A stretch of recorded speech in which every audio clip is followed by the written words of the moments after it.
Okay, good evening. This is the East Lyme Board of Selectmen regular meeting, East Lyme Town Hall. Upper meeting room is July 1st, 2026.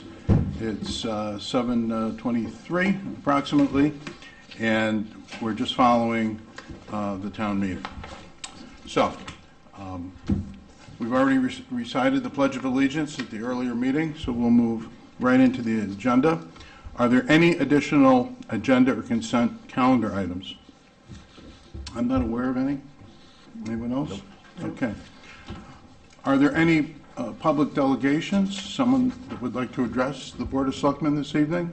If so, please come to the podium. Just give us your name and your address. Anyone that wants to address the board? Oh, yes. Come on up. Can I just give you some handouts before I go up there?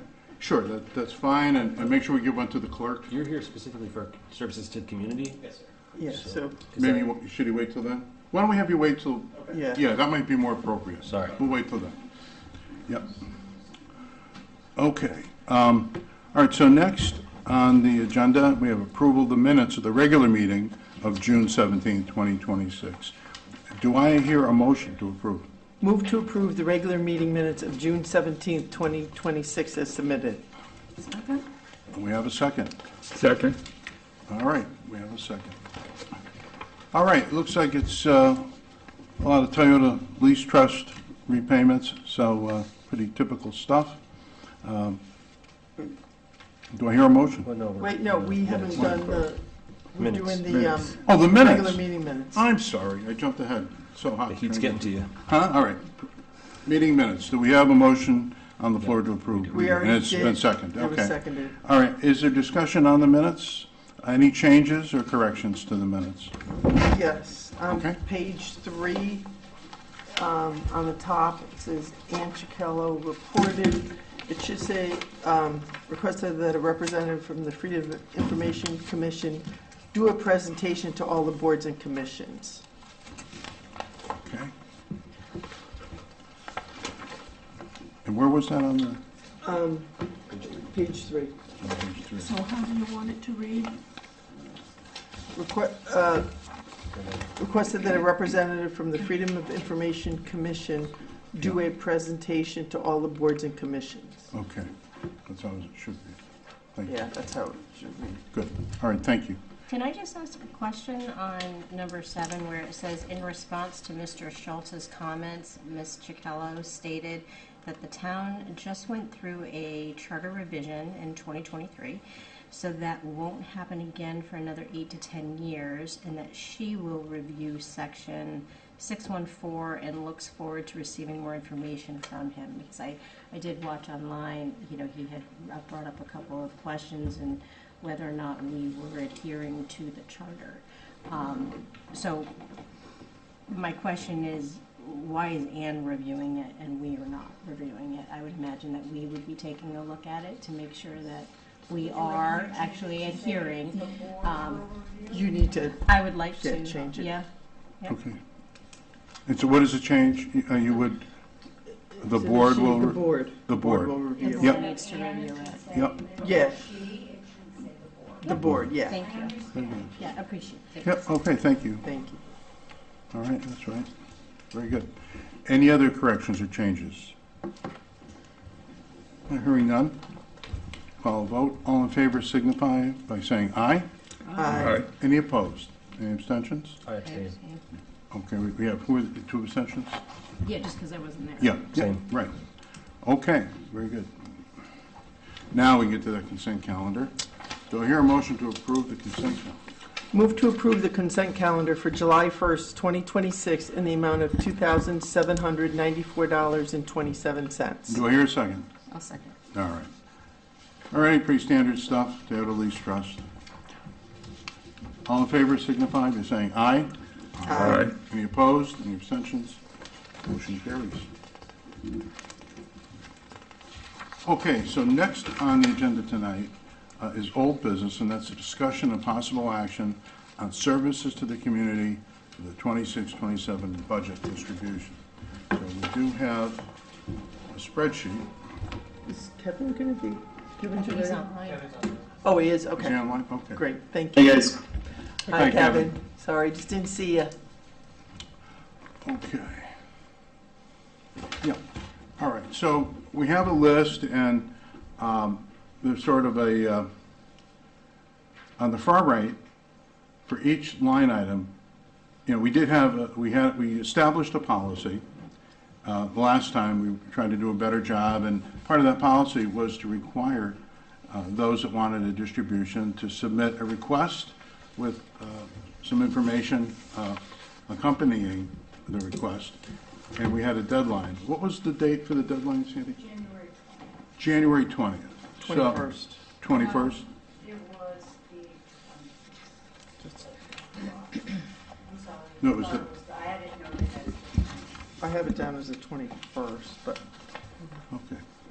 We have a couple that, so let's assume it's the 21st then, if that's what it was.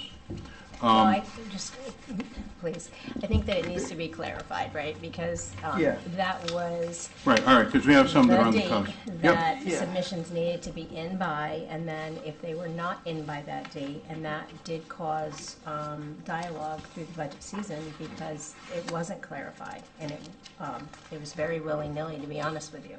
Some things were still coming in, people were still thinking that they can be considered and not. Are they being stamped? Who's monitoring it? So it needs, when there's a process put in place, it should be going by the process. so how do we determine the actual I'm- date? You got- hold on, just give me Okay, a second. great. Kevin, that's January 21st. Yeah, so it says here, East Line Board of Selectmen policy, hold on, it's on my phone. Yep.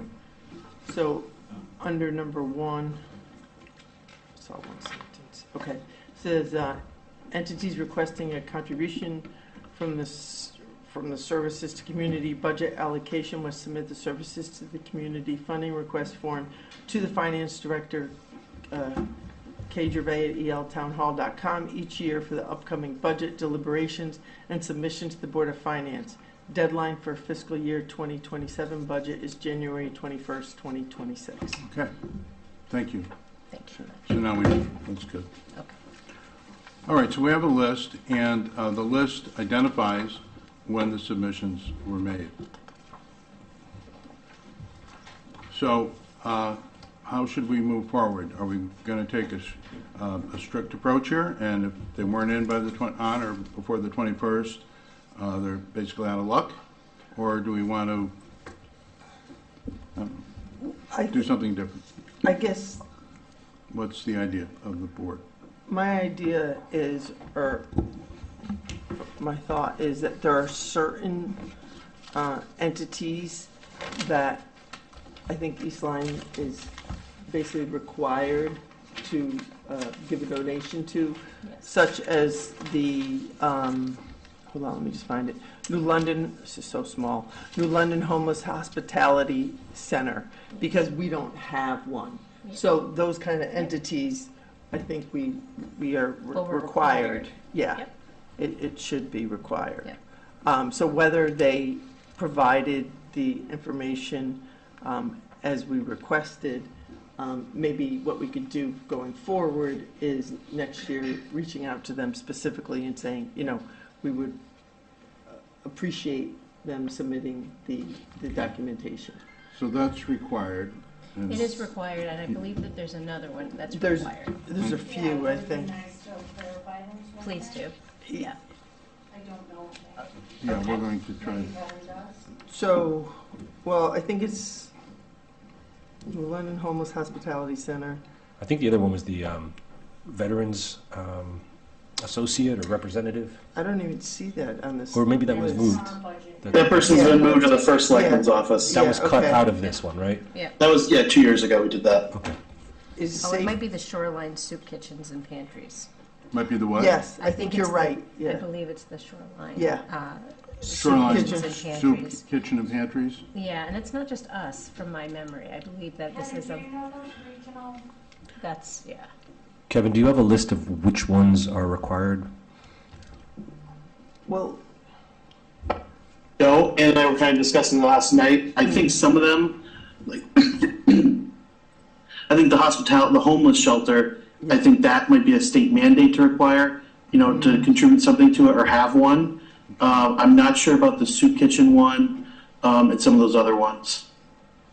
Okay, well, can you find out?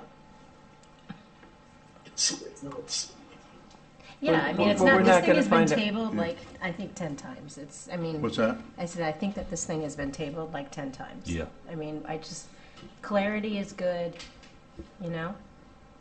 So let's not get in the way of actually helping people who need it. So do you want, should we, so let's figure out what the questions are.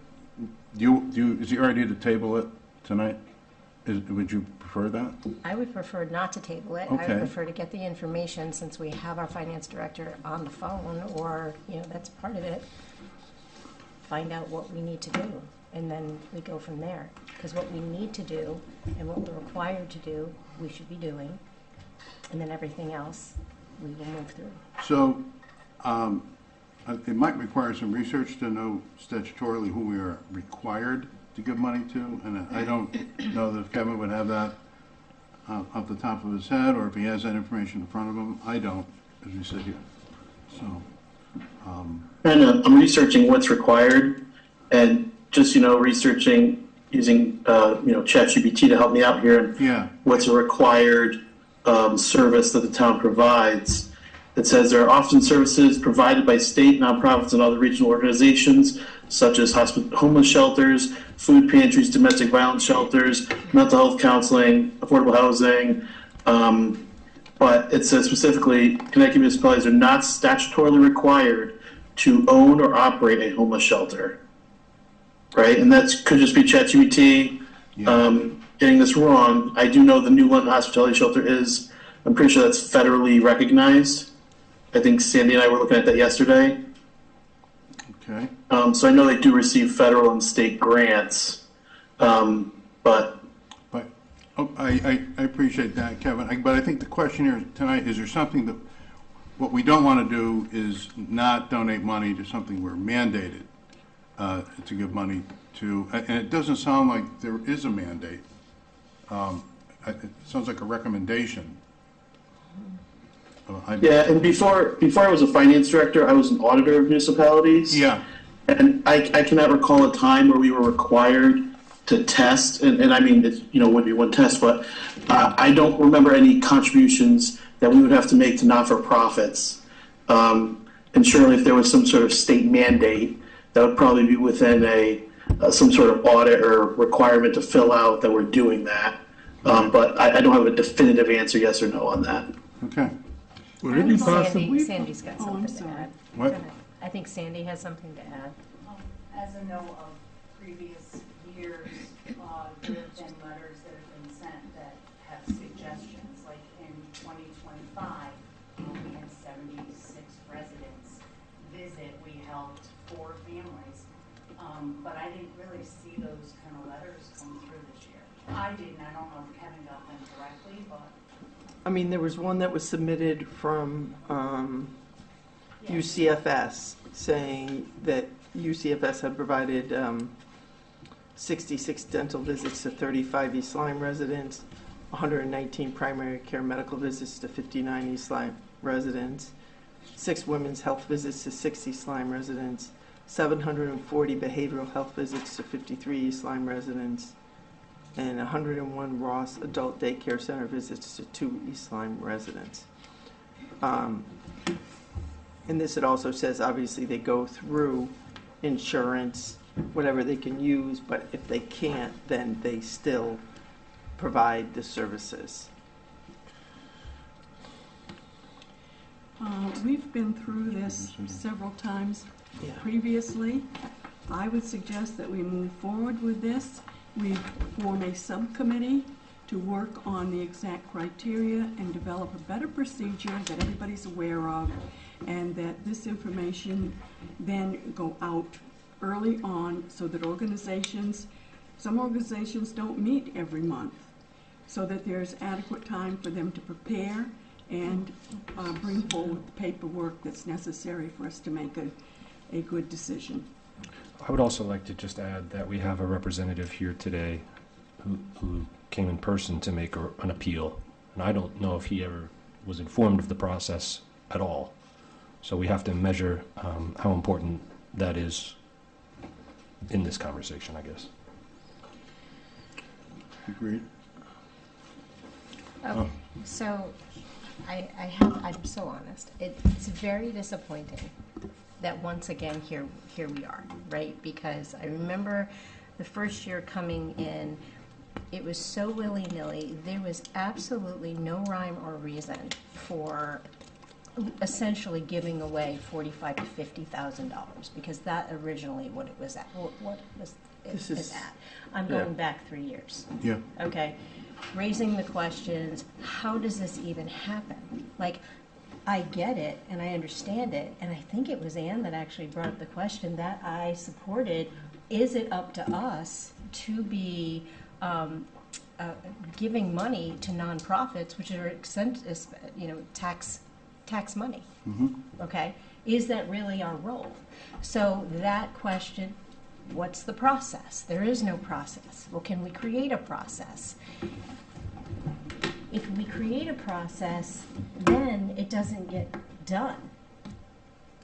That is frustrating, and as a taxpayer, not even just as a Board of Select person, as a taxpayer, like honestly, what is going on? If we create a process and we have a finance director, I'm going back 3 years, so it's not like this is 6 months old. Well, And here we are again. So then this thing has been tabled over and over and over. Now it is finally in front of us, and we need to move forward, but nobody has any answers. Lots of So- questions, nobody has any answers. I'm There not done. were, I know that there I'm was. not done. Oh, I'm sorry, excuse me. So if we have a lot of questions and it's sitting here, and again, it's not $45,000, which it was 3 years ago. Now we're down to $16,000. Who are we required to give money to? I think that is a fair question, and why somebody can't answer it is odd to me. Then we're sitting tick-tock, tick-tock, do we table it, or, hey, let's just push it through, and then we'll deal with it. Which, that is not good measurement. It's just not good government. And it's not okay. And then I'm looking at, not sure when the date was received. Not sure. How come it's not? How come we don't know? That's all I have. Okay, so we did adopt the process, and it looks like it worked because some people did submit requests. And we have, how many, 4? That submitted on or before the 21st of January. 1, 2, 3, 4. So we can follow our process, and we can award money to those 4 entities that followed our process that we did establish. Now, why the others didn't respond, don't have the answer. That's not up to us. Can we next year try to make it more widely known so everyone's aware? Yes, we can do that. We can try to improve the outreach. But as we sit here tonight, if we want to move forward, then I think, and Candace has a fair point, that we had a process, we should follow it. Either that, or we don't have a process, and we just decide what we feel good about in awarding money to these various organizations. As I sit here, I don't know if we have an obligation to certain requesters that we have to give them some amount. I don't have the answer to that. Could I offer context? May I ask Roseanne what she was going to say? That's fine. Okay. I can wait till the end. I think this is a good time, unless there's another comment. My comment was simply that we did have a process. There was a deadline date for people to apply, and that they were to reply with a statement as to why they needed the money and how they would get the money. There are several groups that applied that are not on this list, so they were eliminated, perhaps without an adequate amount of discussion in hindsight. But I think that this is I think this is an important service to the community to support groups who are doing the best to support our local residents who are in need, or offering opportunities to people who might not otherwise have them. So I think it's a matter of us going back, streamlining the process, make sure that we set up an early enough deadline date, and that's their responsibility to apply by that deadline date. We're not responsible for chasing them down and hearing from them 2 months later about why they didn't make the list. So I'm with Candace on this. Let's get a full procedure here. Let's get it itemized and publicized. Well, I think we have the procedure. I mean, we voted it for. I just think we have to make sure that the word gets out so that we can make sure that it's fair to everyone that might want to be considered. Could I? Yes. I appreciate So, that. this kind of begs the question, well, what about those organizations that did not, like Homeless Hospitality Center, they did not make a request, and it's been suggested, I'm not entirely sure where, that some amount be apportioned for them. Before I go any further, I would like to say I'm in favor of supporting the Homeless Hospitality Center. I would also like to add that I understand there's been some new leadership involved. Also, their funding streams come from multiple towns. They're representing multiple towns, not just East Lyme. So if you can imagine being in that office with new leadership, trying to establish contact with multiple departments across multiple towns, I can see how in this great big human endeavor, this great big human operation, which we call municipal government, the ball got dropped. Now, clearly the ball got dropped, and now we find ourselves in a position to decide whether or not to apportion some money to these guys or not to these guys, and we might use as our criteria, well, you didn't make the cutoff, you didn't make the deadline. I think we do have a process. It does need to be fixed. I am not comfortable tabling this. I'm with Candace and Roseanne. I would like to see this go forward. Maybe we could iron out these numbers here, play with these numbers, but I think the majority of the board will probably want to just get this done. These are some of the most sensitive people in our society, in our town, and overall this represents, I think, less than 2/100ths, or no, maybe 2/100ths of the overall budget. 0.02% of the overall budget. I'm sorry. Right.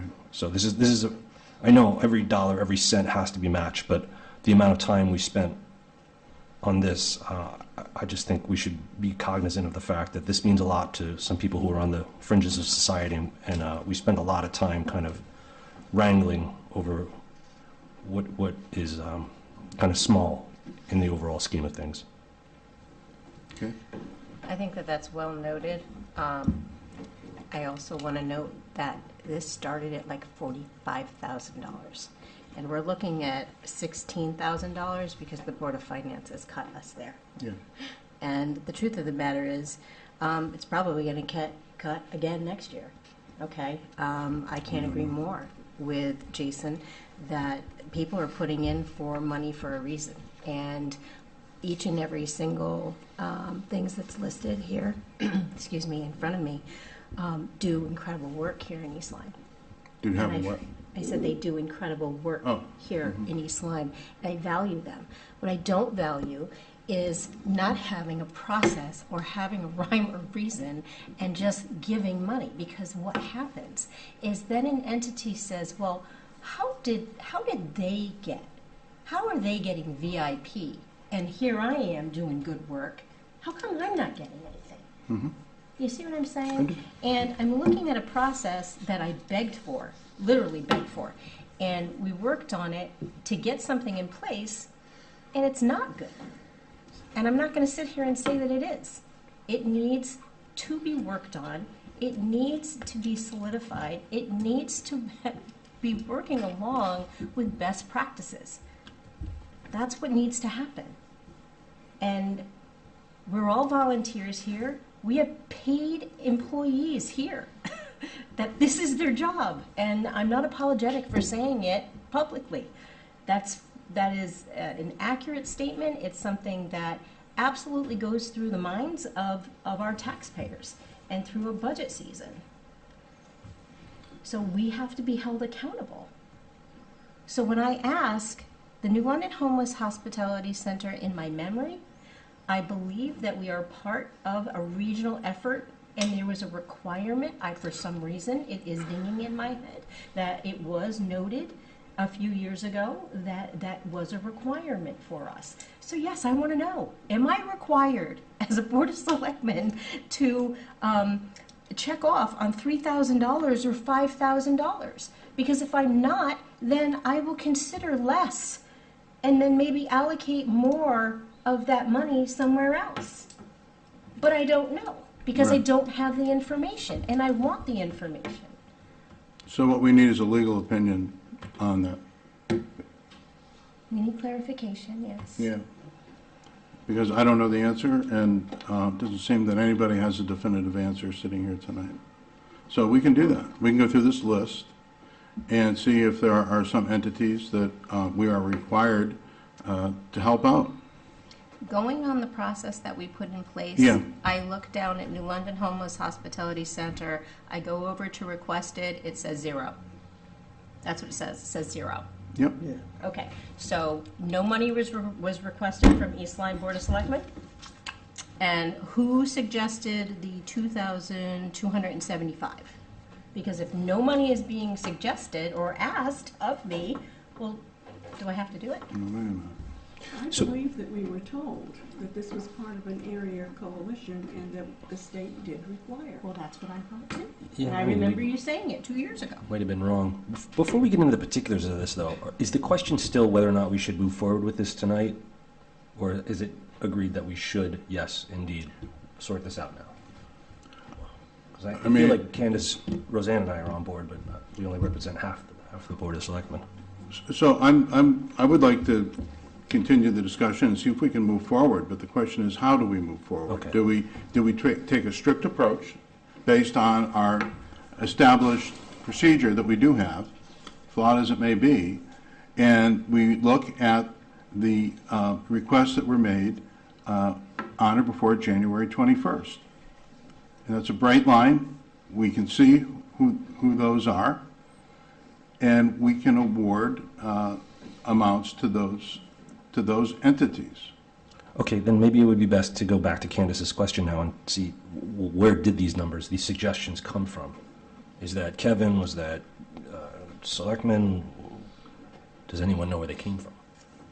So there was the full amount of the money, so I sat down last night and went through it, and I divvied up the money with Kevin. The two of us sat on the phone and we went through it. Okay. So that's how I did it, but having said that, if it seems like the process is in place, but I think maybe there was a flaw maybe in not getting it out to people. So I have a suggestion that we just divvy up the money evenly between all of the different groups. That way, it would be fair, and going forward next year, we can make sure that these people are aware that they have to follow the process. Otherwise, how it will land is you've got only 4 groups who have actually submitted on time, and that Right. doesn't seem Right. right to me. But if you take everything and just divvy it up, and I don't know if there's other groups here tonight. Yes, that further complicates the matter. We So got I would numbers from just Warner's. add those in and divide it by that number. And that way then everybody gets the same, and, this is basically growing pains, right? So people weren't used to filling out these forms Yeah. before. So, it's more education. So I think that's something that we could do. Thank you. How does the rest of the board feel about that?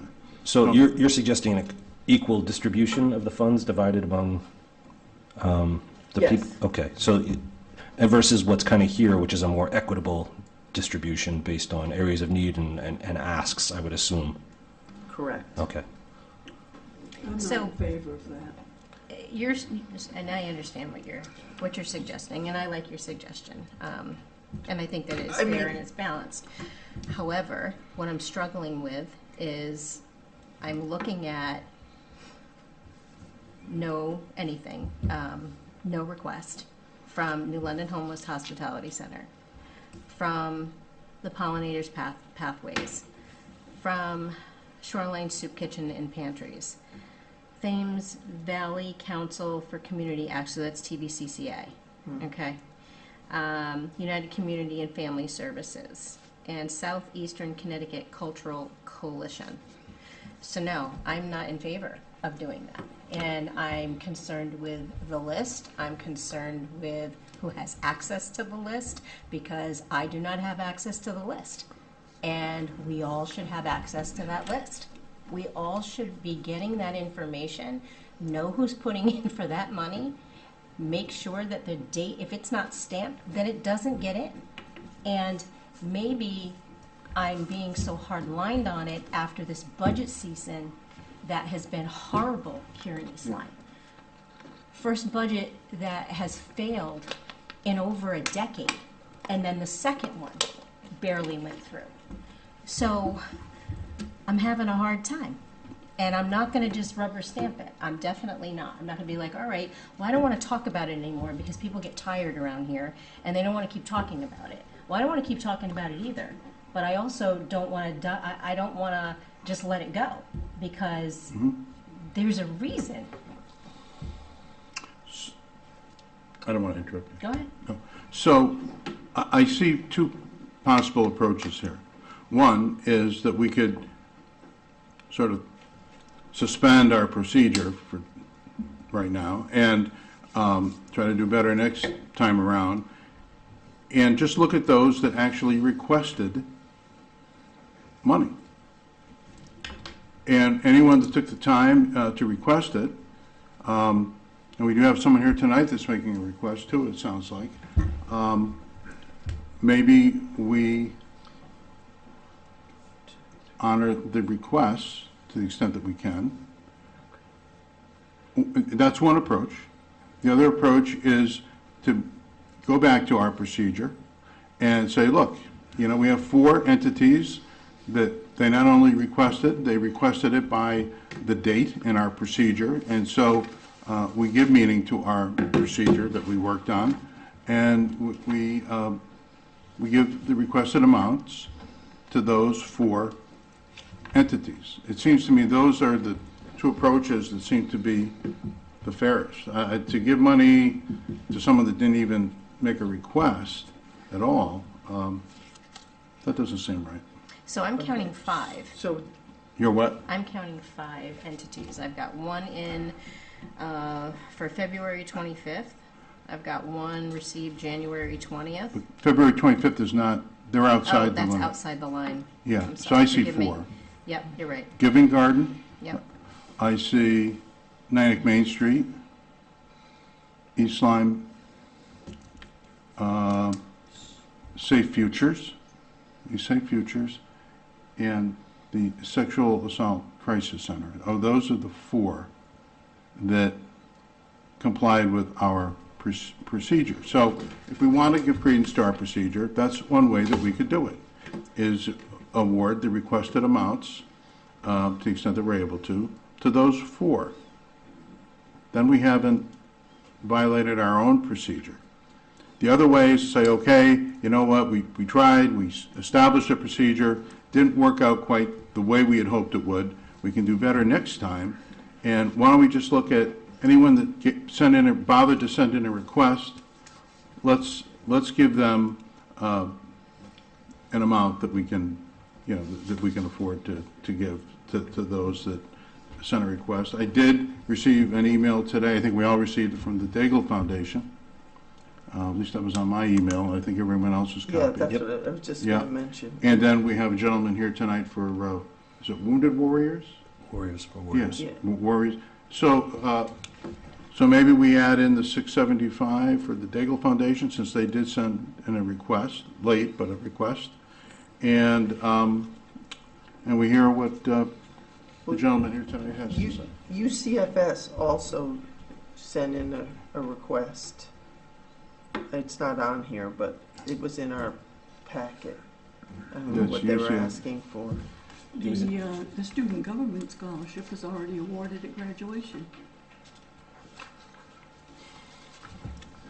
So I see 4 possibilities, and Okay. I'll rank them from least generous to most generous. All right, let's hear- Or I don't know if that's the proper word, but Okay. So let's hear. so the first is the requested one that would limit it to just 4 organizations, and if we chose to give them what they asked for, that would leave us with a surplus because we would not give them that amount of money, a portion, so we would be hanging on to tax dollars. Second would be, well, I guess that rigid interpretation of the procedure. Maybe we don't do it quite so rigidly, and we welcome, people who were a day late, like the police cadets, or a couple days late, or maybe even the Brian Daigle Foundation, which put in a request on the 25th of February. So having a rigid interpretation, but saying, okay, maybe we widen the window. Is your first one the rigid interpretation? Yeah, like an absolute rigid Yeah, interpretation. There are That's the 4 4. people. Yeah, okay. The next one is a more relaxed. They tried, but they were late. Like, it's the same rigid interpretation, but A little bit relaxed. wider. Okay, Yeah. okay. Then the next one would be an equality approach, which Anne just kind of threw out there, taking what we've got, dividing it among the people who have kind of asked. And I just did some quick math here, and if we take the 16 people, including Warriors for Warriors, everybody gets about $1,000. So some people would get more than they asked for, some people would get less. So that would be one way to kind of meet everyone's needs. And then the last one, which I would say is the most generous, perhaps, is the one that we see here before us, which kind of just funds everything, even if they didn't ask at all. And obviously, there's some flaws in that one too, because Homeless Hospitality didn't even make a request. They did in years past, but they didn't this year. So those are the 4 possibilities I see.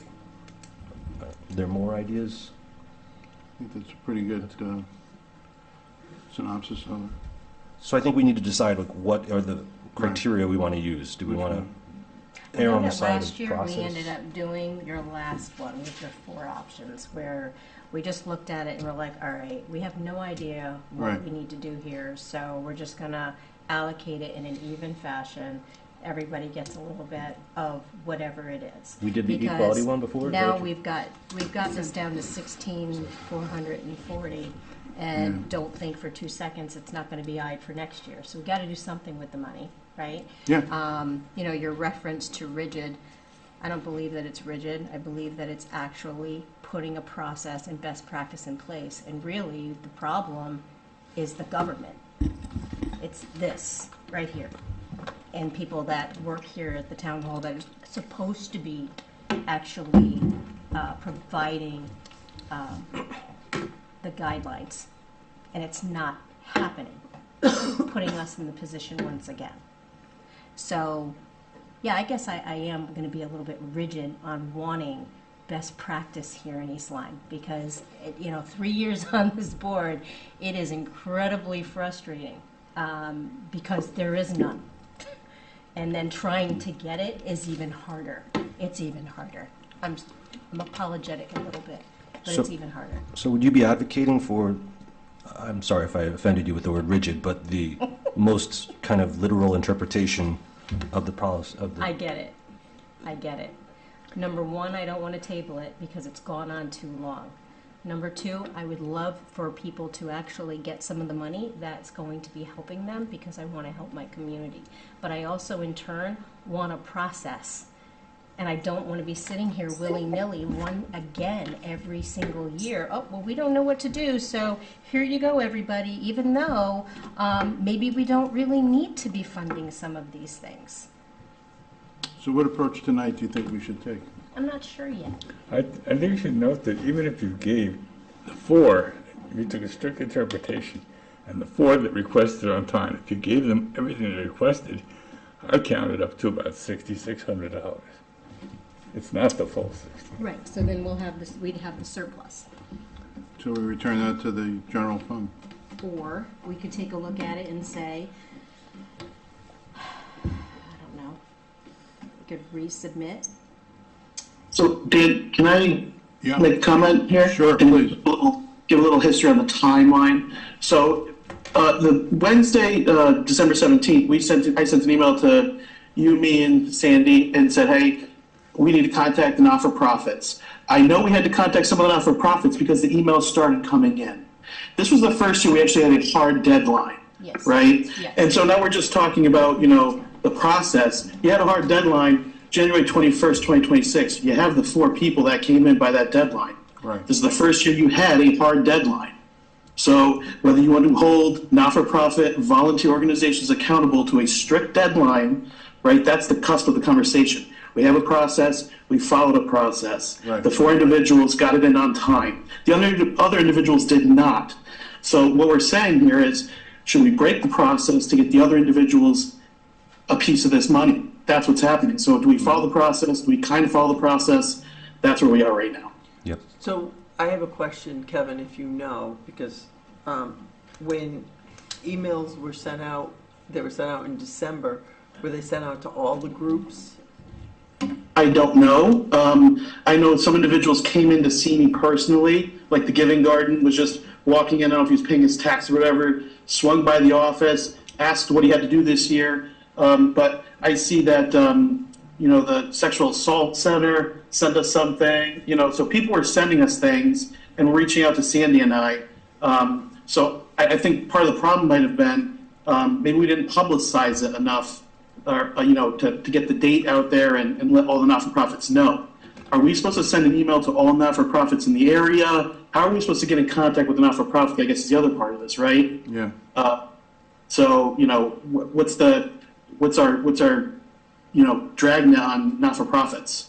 Well, and is it our role to do that? Right. Is it our role to be sending that letter out, I mean, I understand having the opportunity Right. on our website or within town, and then those entities would put it, it's like like a scholarship, I guess, I don't know.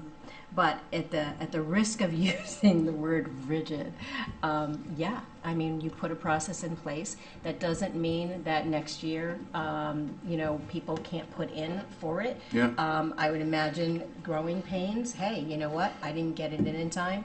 I'm gonna get it in time next year because I want, that $1,000 or Yeah. $2,000 or whatever it is. My concern at the moment is that, to your point, Tony, only comes up to, 6,000 something. So I don't want to move forward with that because that will be I Spied next year, and we'll be looking at only $6,000. So do you want to maybe adjust the figures that Kevin and Ann worked on, maybe make some adjustments tonight from the board and sort of throw out the Can I make a suggestion? yeah, You can do the first tranche of the 4 people, and that 10,000 doesn't go away. It sits there until the end of next year. So you can still appropriate that money at any other time. Later tonight, you can do multiple motions. It doesn't have to be one swoop or one bite at the apple, right? So just to give you some optionality there. Okay, so hypothetically, could we say, since this was our first year and we are working on it, that there's not an extension, but wording it in a different way, that we have so much to allocate and are taking applications. I don't know exactly how to word it, but I'm throwing it out there to see if we can work on it. so what we could do is we could allocate, we could abide by our policy as it is tonight, and it was sent out there in December, and certain people responded, and some didn't. Some were late, unfortunately. But the 4 that abided by the policy, we could award those amounts tonight, and then there will be a difference. And then what we could do is we could make a motion to offer a second opportunity to these entities to once, and we'll give them another deadline. Let's get them used to meeting a deadline. That, let's say, I don't know, whatever date everyone thinks is a good date, that if they want to be reconsidered, they should file a request, and with the the paperwork that we had requested in the procedure by a certain date, and then we can reconsider it. Okay, so that right there, I feel very comfortable with because Yeah. I feel like I'm meeting what we created. Right, okay, and I think that's important. And me too. I mean, consistency is, but then again, I was the tougher parent too. So, I mean, Yeah. I really think We're learning on that's this the way to go. What do you think? Yes, and I think that gives a chance for people who missed out on the first Yeah, round to and that's come fair. and ask, which we have here tonight, I understand. So, I think that's fair. Could I just add to that? So that's kind of like the second of the four, which would be, we have this procedure in place, but we're widening the scope of the kind of window that people can apply. However, I just added up the requests, and that came to the 16,440.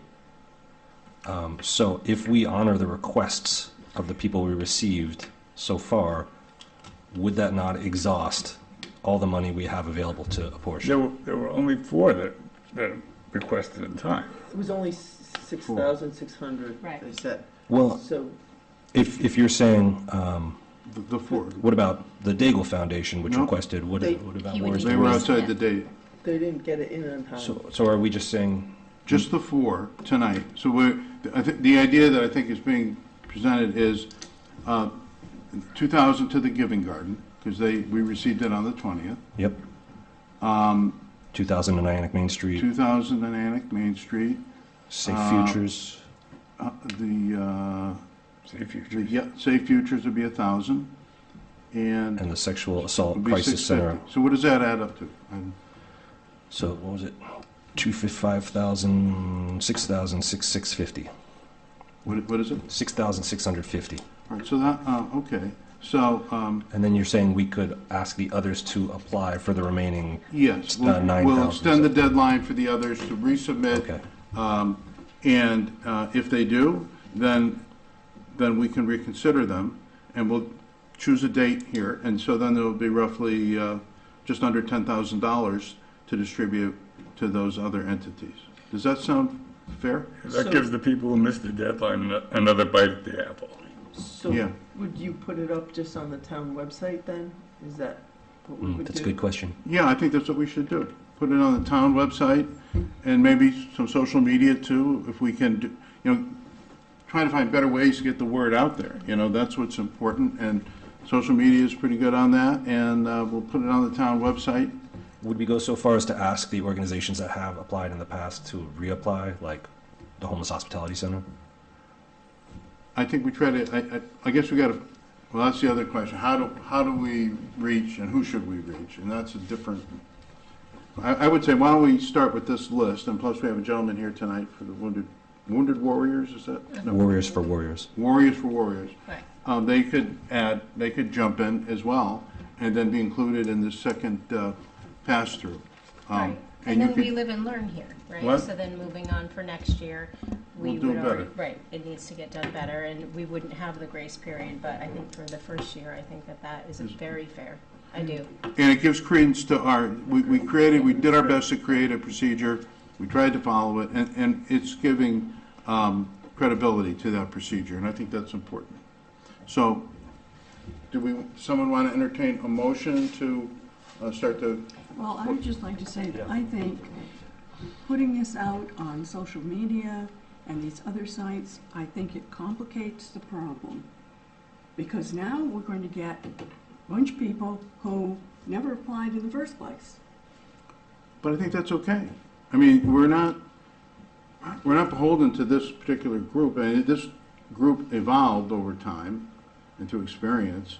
I don't think we should just feel that that's the only groups that we will consider. I think anyone that hears about it and wants to, there'll be that, then we'll have to divide it up the best way we can with what's left. Can I ask a follow-up? Yeah, So you are kind of not in favor of this compromise that's been worked out as it stands right now? Is that what you're I saying? think we should deal with the groups that are on our list, groups that have applied in the past. But to go on social media and these other sites and put it out there, come on in. I think we're creating a problem for ourselves. But just We because really- someone new applies doesn't mean we have to do anything about it, give them anything. It's still our I think We discretion. still And I- decide, we still decide on the merits. I want to thank everybody for the dialogue. I know that sometimes people get a little frustrated when I start asking questions, but this is what prompts dialogue. It prompts good process. I want to thank Roseanne for the comment that she just made, because I think that it speaks to the example of what we started talking about 3 years ago. How does anybody even get on this list? Right. What is the process? This started with, a little bit of money here and there, 500 here, 500 there, and it blew into almost $50,000. Equity, fairness, all of these things start coming to mind, okay? And when you're not putting it out there, and you're not offering it to all, what are you doing? You're keeping it tight, only to the people in the inner circle. That's a good point. Yeah. Now, is that fair? Is it not? Is it have not? I think that's fair for our next round. But at this point, with the mess that we're in, I don't think that that's a good solution. Considering that there were others that applied for this originally and were cut from the list originally. So I think we're creating a bigger problem for ourselves. If that's how we want to approach it for our next budget cycle, then I'm willing to consider that. So the compromise as it stands right now, you don't support welcoming others. You would ask just specifically the folks that we have worked with in the past to reconsider. And then in the future iterations, you would cast a wide net. Yeah. Okay, I understand.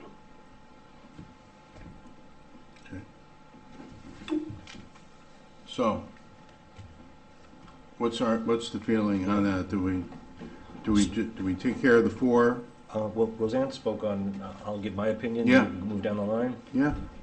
So I was just saying to someone the other day that many people want to see kind of, I won't use rigid, kind of a linear flow chart for how government and laws and budgeting works.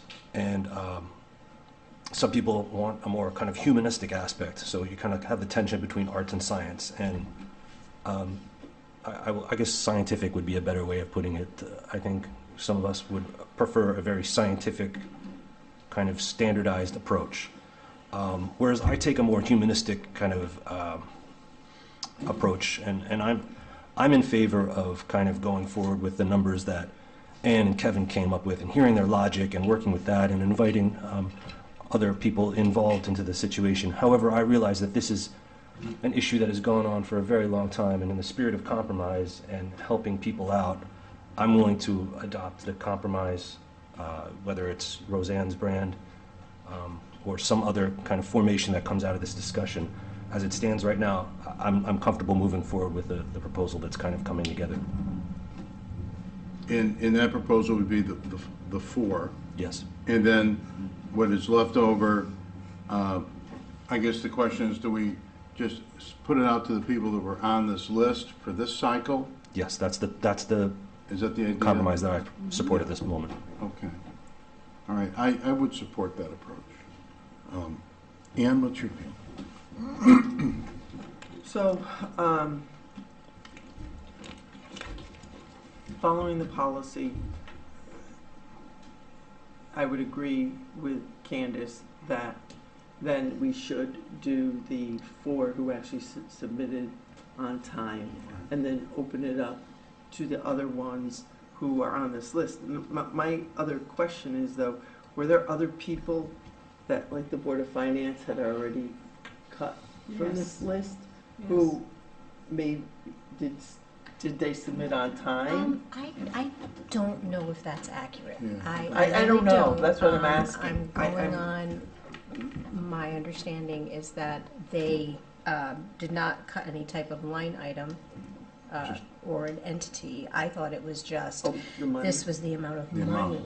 Okay, got it. That's what I That's- recall. Okay, That's it. Okay? all right, so That's that's what I fine then, okay, That's what I so recall. thank you. So this is a Okay. good list then, is what Yeah, I'm saying. that's, Yeah. okay. Okay. Then, for this year, I would go forward with this list. Mhm.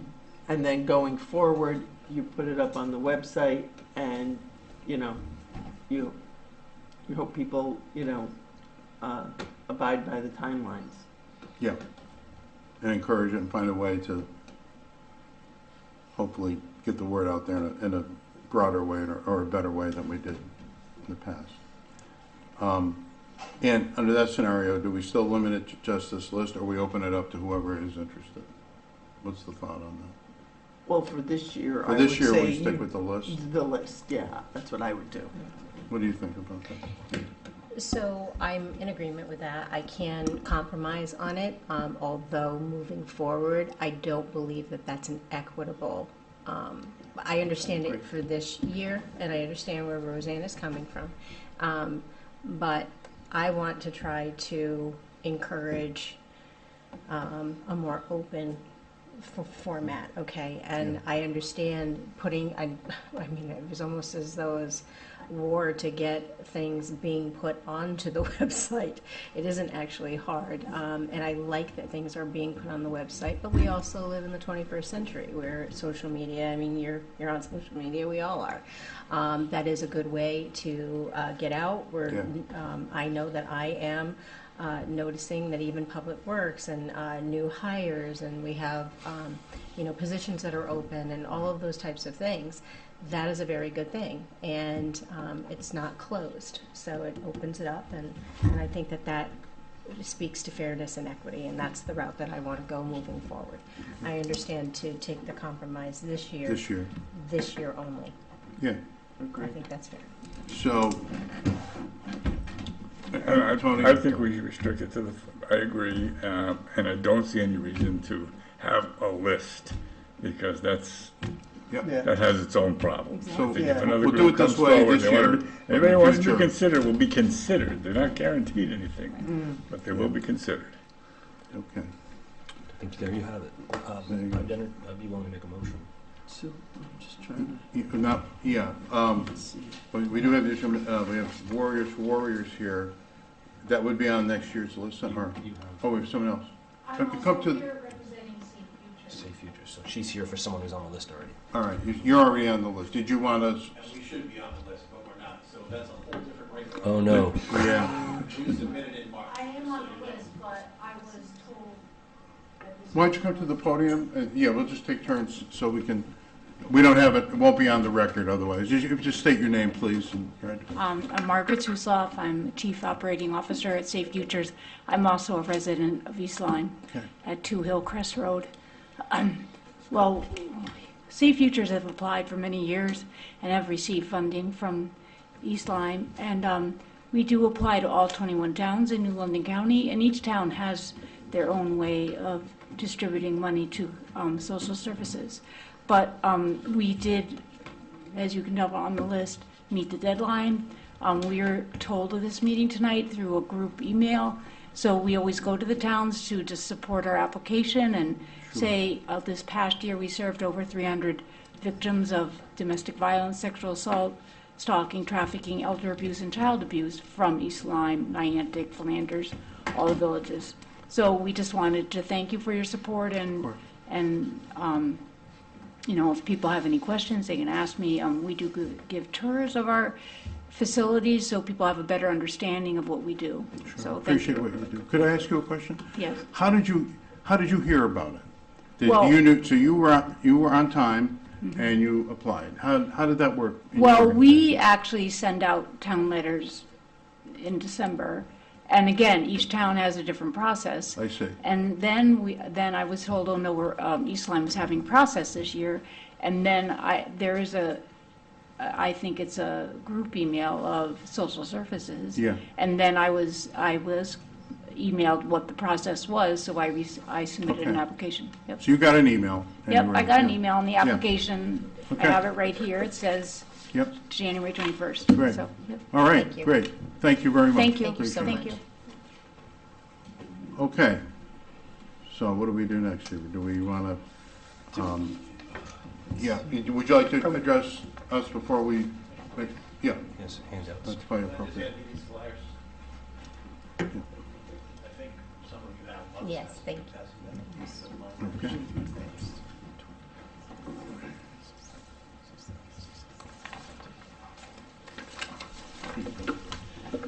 So my name is David Lopriori. I was a resident of Niantic for about 35 years. I moved 2 years ago, but I've had a business at 339 Flanders Road in East Lyme for the last 25 years. 2 businesses, actually. I want to say I really appreciate the dialogue that you've had. I think it's perfect integrity, propriety, and righteousness, and this is whether we get money or not. I appreciate what you do and how you've done it tonight. So thank you for doing that. Absolutely. Now I'm going to throw a wrinkle in that you didn't consider yet. We have, so the executive director, I'm the executive director of Warriors for Warriors. The president of Warriors for Warriors, when I found out about this meeting, which was like 3 or 4 hours ago, said that she sent an email with our request. We didn't know about the deadline until after, so we didn't get any email about it until after the deadline had passed. We have an email, in our sent box that said we sent an email in March with our application, March 2026. I don't know why we're not on your list, but apparently we're not on your list. So something happened electronically, or something didn't happen electronically, and we didn't get on your list. So there's a integrity wrinkle there somehow about whether you can approve us this year or consider us this year or not. But we would be happy to, forward it to Sandy or anyone else if you want to see that we did send it, Can I ask for further context? Yeah, of course. So I was able to see Sensei David's operation in person a couple times and speak to you beforehand, and some kind of key concepts that kind of aren't present in your little description here are the fact that just how many people were using this service and how many people were appreciative, and you went so far as to tell me that some users, or not users, some clients in the past have said that, if it weren't for this particular service, they would be in really dire straits. Is that correct? Yes, I was going to give a little talk Oh, about I'm that, sorry. if that's all right. But I wanted to start with just appreciating the discourse that you had. I think it's really important Getting ahead of to yourself. have rules and good government. And like I said, whether we get money this year or not, if there's any in the budget for next year or not, I think you guys are doing a good job. You probably don't hear that enough, so kudos to the board. Keep saying it. All right, so can I give just a little Yes, chat on what we do? Yeah, please do. So, again, my name is David Lopriori. I represent Warriors for Warriors, which is a 501c3 nonprofit. I have owned and operated 2 businesses here in East Lyme, as I said, for the last 25 years. And I know we were late in applying, but we would appreciate consideration this year, if that's possible, for what we do, and we have very good reasons for that. We literally save lives of residents of East Lyme, residents who save lives themselves by doing what they do. Military veterans, our first responders, our police, fire, and EMS in town, and veterans. Okay? So before I tell you how we do what we do, I'd like to just tell you a short story about one of the people we've helped. We'll call her Maria. That's not her real name. She was in the Army for 17 years at the time, and she was about to deploy again. She's a nurse. She retired as a master sergeant. Luckily, she was able to live to retire as a master sergeant. But when she was about to deploy to Iraq, she was given an expired vaccine as part of getting ready to deploy. And this ruined her vagus nerve through her stomach, so she no longer had any ability to digest food. She tried the Army tried 75 different medications, none of which worked, and she nearly died and went into anaphylaxis countless times. The 2 soldiers right behind her and died in line when they received the vaccine died of heart attacks. So, very serious thing that bad government did to her by choosing a cheap approach of giving the soldiers expired vaccines. Anyway, you fast forward, she was deathly ill in Walter Reed for a long time. Couple years. The Army let her stay in until 20 so she could retire with a pension and some disability, obviously. And she couldn't eat. She was very frail, very weak, and she was just, in incredible shape, very smart and diligent, and ran an entire combat support hospital. Anyway, so she came to me through the VA originally, and I was able to use acupuncture to help her be able to digest food again and actually eat food without pain. She gained some weight, in a good way, and she really, it helped her tremendously with really serious PTSD from combat and from military sexual trauma of multiple counts from our own soldiers, unfortunately. So she, like many of the veterans that I treat, that we treat through Warriors for Warriors, has significant PTSD, chronic pain, insomnia, which causes chronic fatigue and compromises holistic systems, organ systems and function.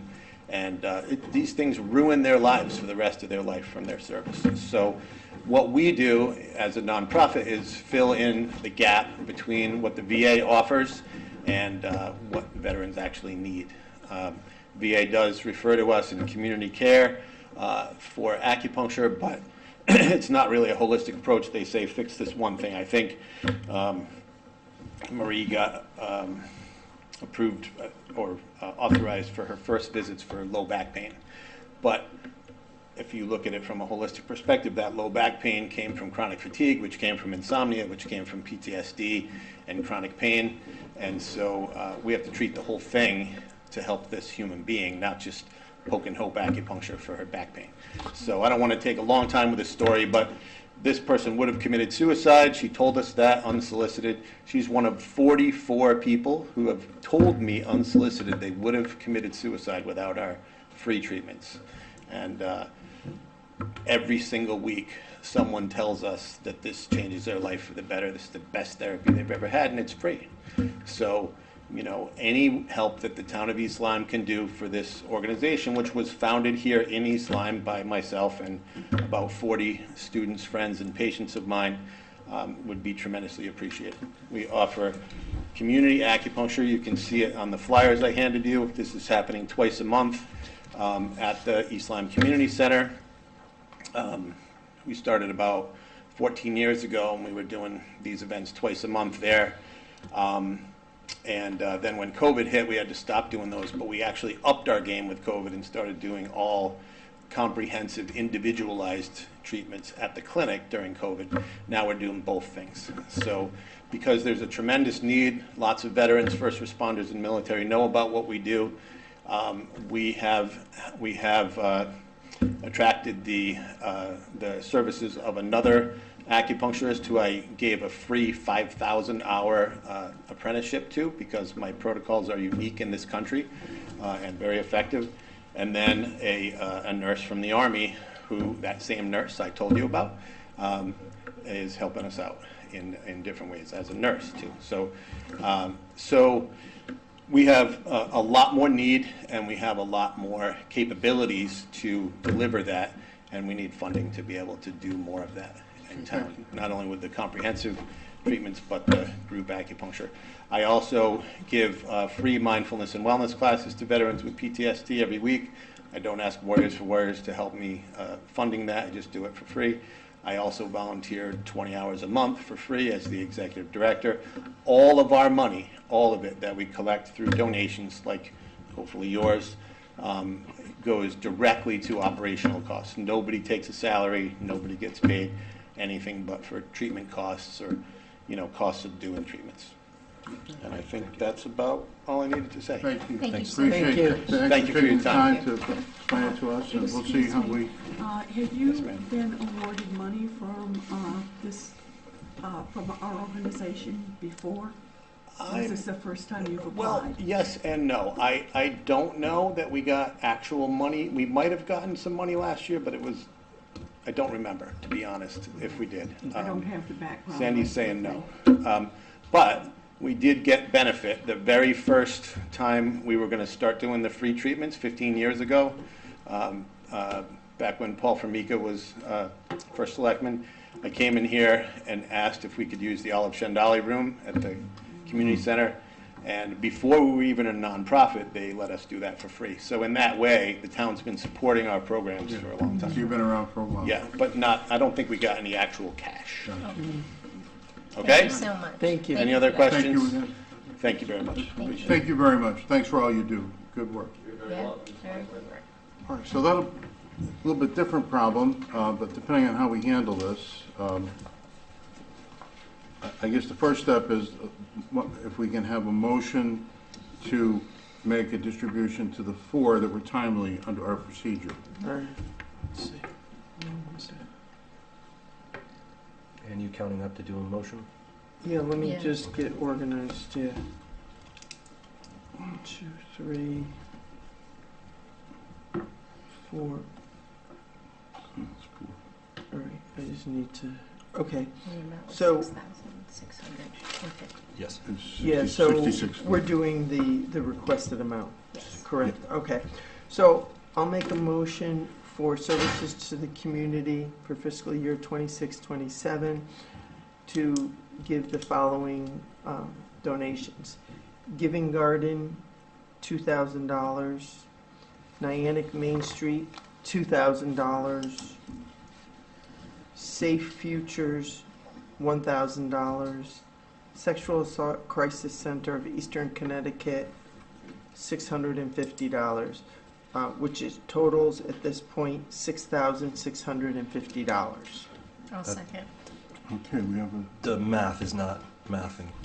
The math is not mathing. 2,000, 2,000, 1,000, and 650 would be 5,650. No, because 2,500, 2,500, 1,000, and 650. Isn't that? That was not in your motion. so are we doing the suggested amount or the requested amount? When she read just now, she read from the suggested list, Suggested, okay. not the requested list. So I think we should go by the requested amount unless, The requested? yeah, so that would be, let's just get Okay. 25, Okay. 2,500. So, all right, so it should be, excuse me, I'll amend it to say the Giving Garden is requesting $2,500. Yeah. Niantic Main Street requested $2,500. Safe Futures requested $1,000. And Sexual Assault Crisis Center of Eastern Connecticut is $650. Now, according to my math, which I'm That's- not very good at it, but $6,650. No, You got it. I That's second. right. I second. 6,650. Okay. right? Okay, yep. It was because of- We're all in agreement on that? That's the- Yes. Yeah, Okay. okay. And we have, all right, so that's the motion. Do we have a second? I did. I seconded. You seconded, Yeah. all right. I think we've discussed it quite a bit, but is there any further discussion? Being none, all in favor signify by saying aye. All right. All right, motion carries. What? Is anybody opposed? So was what? Everybody said It was unanimous, okay, cool. So that leaves us with the difference, which is $9,790. $9,790. So,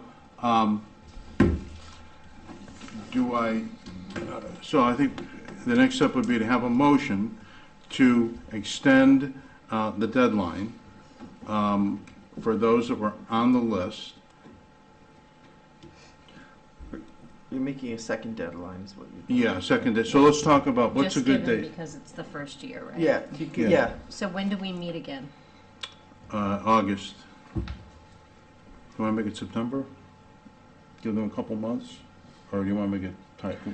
I'd like to make No, it we timely. should- I'd like yeah. to make it within at least, 2 weeks, 3 weeks. So our next, Yeah. yeah. When's our next meeting, Sandy? August, the first Wednesday in August. I don't remember the date. Okay. Hold on a minute. Okay, Let me so just- would it be fair to say Give me the end one of sec. July? I don't know. The 5th? Or let's see. I don't have a calendar. The I 5th, thought- August 5th is the next meeting. So So my August thought 5th would be the end of July, that way it could be reviewed and There you go. Have it. done and ready as Yeah. a list July to 31st. meet with our next meeting. Do you want to say July 31st? Is that, That gives us a few days to put it together? I'm okay with it. Yeah? Anybody else? Is 31st good? Yeah? the only issue I would have with that date is that that's a Friday and the town hall closes at 11:30. They So do. I would pick, So the 30th? I would pick the 30th. Okay. Yeah, that way then, if people are thinking, you know, oh, I have all day to do it, they do have all day if it's the 30th. All right, so then the final thing is it just going to be limited to those that are already on the list? I think that Yes. we Yeah, I think it agreed has to that that be. was the That was the Yeah, fairest that's the this year. fairest way. So remember us for next year. Tom. Well, No, actually, he's, Oh, was he on the list? he should have been on the list. he should have been. You should have been, okay, so we'll look at So, that. yeah. Yeah, if you were legitimately supposed to be on the list, then you'll be added to the list. Okay. Okay then, so, do we have a motion? Yeah, Does that mean we have to reapply by then if we're on the list or not? yeah, Yeah. you should reapply. Yep. Yeah, Thank you. yeah, because it would have been after the date, yeah. Okay, so, do we want to craft a motion and see if we can, Sure, want to take a stab so, at it? all right, I'll make a motion that for the other entities on this list, And Warriors Rules. Or ones And- that applied that have applied after the date instead of. after the yeah. date, after January 21st, 2026, that we propose a second deadline Of July of 30th. July 30th, 2026, for them to submit. At that time, after that, at the following meeting on August 5th, we will determine how to distribute the $9,790 that's remaining. So, I That sounds second. right. Okay, I think we got it. Yeah. Any further discussion? Hearing none, all in favor signify by saying aye. Aye. Any opposed? Any abstentions? Motion carries. All right. Another question. Just a technical question about how do we get the applications? Are these people going to be notified they have to reapply? I mean, this is something you might want to consider. Yeah, I think what we'll do, we'll reblast the email. I would call Sandy to make sure, my office, make sure she has your email so we can do it, okay? All right. Thank you. Okay, thank you. Okay, I think that's. I would just like to commend the board that we got that done in almost 80-degree weather, so it's hard to. Yeah, well, the thing is, we got it done, and I think it was thoughtful, and I think we had a good discussion, and I appreciate everybody's insight. You're welcome. No, You're it's- welcome. No, it was important, and thank you. I wasn't being facetious. Okay, new business. We have, Mr. Loken is here, and we have a request for a variance on the noise ordinance for Parks and Recreation. Hi, Jerry. Good evening, Jerry Locken, Parks and Rec Director. What's this all about? So, yeah, we've got kind of asking Solomon to decide between two good things. On the one hand, we have a need in the community we have a noise ordinance that we need to abide by and to keep things quiet for neighbors and allow for people to live peacefully. On the other hand, we have maintenance operations that we need to perform on Main Street to keep Main Street safe, aesthetically pleasing, and whatnot. So the trouble that we have is that we have a need to go down on Main Street throughout the summer and the growing season to take care of weeds and things that grow up in various places along Main Street. And then after you use your loud weed whacker to cut the weeds, we need to come in and clean it up, so we use blowers and things like that. Those things make noise.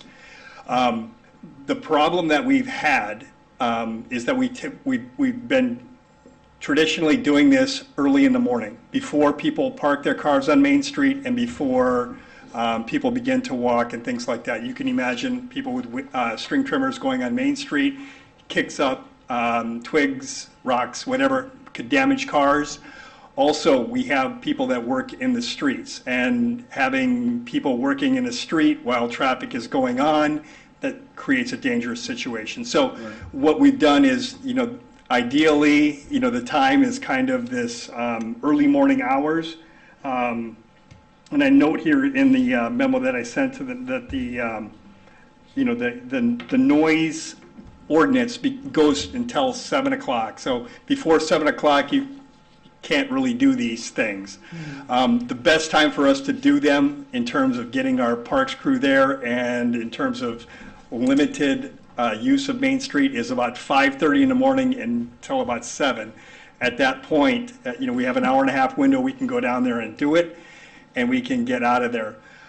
We do this about every other week.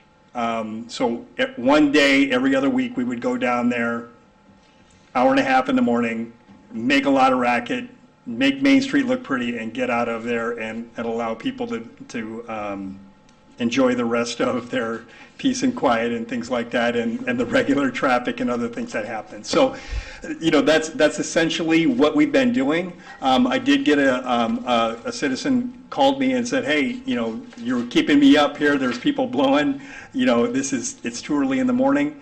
And at that point, looked in the ordinance and found out exactly what the ordinance says. The ordinance says that, if we do this before 7 o'clock, we are breaking the ordinance, so we've kind of put that on hold. So if you go down on Main Street, you might notice that it's not quite so pristine looking or good looking right now, but we know that. We will take whatever action we have to kind of maintain it as well as we can. But for right now, the town charter says the Board of Selectmen has the ability to grant the variance with certain conditions, that we tell you the time, what we're doing, those types of things. So in the memo that I provided to the Board of Selectmen, it kind of outlines those things. The ask is that the Park and Rec Department requests a variance for trimming and blowing activities along Main Street and Pennsylvania Avenue from approximately 5:30 in the morning until 7:30 in the morning, bi-weekly from April through October each year. So that's the ask. Yes. Did you just say 5:30 to 7:30 or 5:30 I'm sorry, to 7? 5:30 to 7. If I misspoke there, All right. 5:30 to 7 in the morning. Because it actually, after 7 in the morning, it's actually, we would be allowed to do that by the ordinance. Okay. So the variance is from 5:30 to 7. Is the ordinance focused on residential? I'm just asking because it's not residential, it's business, and clearly. Yeah, 5:30 the to ordinance 7 does isn't not, ideal, but- there are different noise levels, but in non-residential, it's, I guess the other thing, as I note in the memo, we don't go out there with sound meters. So I really don't have a means of telling what it is, and it has to do with how close you are to a property and how you do the reading. I just think it's just common sense to assume that residential or non-residential, I think the noise from our string trimmers and blowers and things like that is going to exceed whatever level, not residential or non-residential, at that time of the day. So I'm not trying to split a hair there, I'm just saying Okay. I accept the fact that this is going to be noisy. More noisy than the ordinance currently allows. Okay. I have 3 questions. 1 I think is easy. 2 are kind of more philosophical, and I don't know if we can even deal with them tonight. The first is, are you asking to shut down the actual street at all, or just operate on the sides? We would only go in there, operate on the side at a time of the day when there are a few cars parked and very little traffic driving. So safety for our staff members and less risk for damage to other vehicles and things like that. Okay, thank you. All right. Slightly more philosophical. I guess you could say I am young in the ways of Board of Selectmen. This is, in my memory, the first time anyone has come before this board for a variance. And I have heard elsewhere that a variance is technically not legal.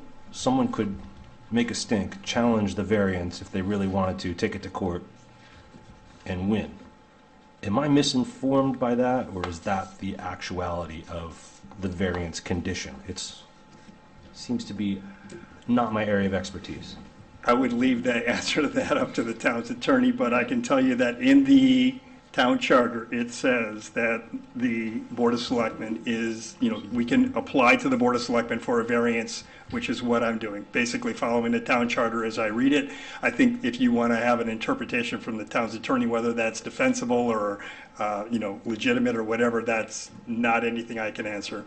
Right. I have a question. In the time that you've done this, you've only had the one complaint?